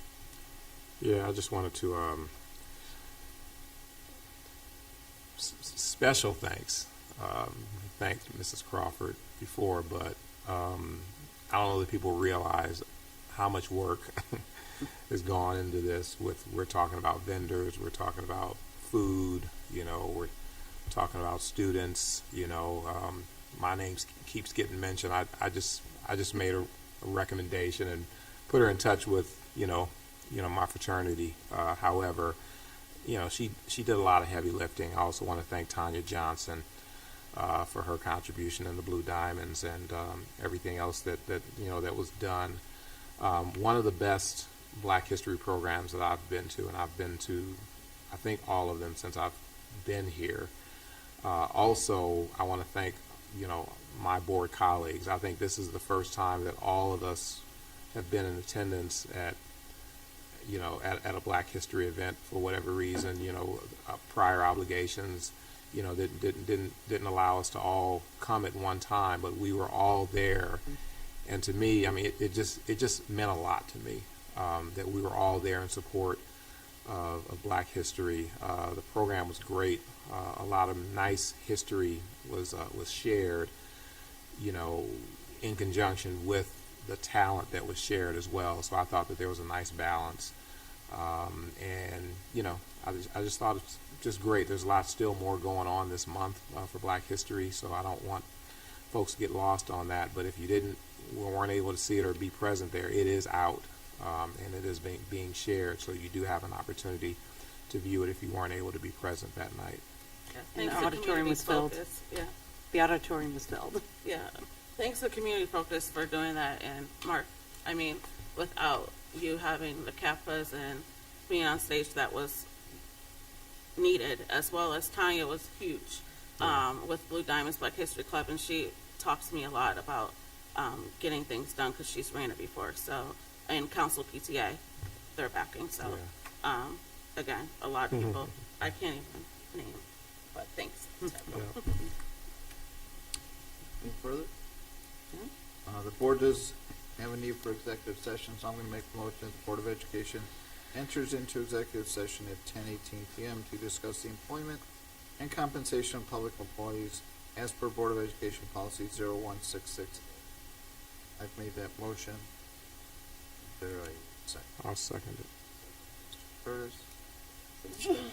Bless you. Any discussion? Roll call, please. Yes.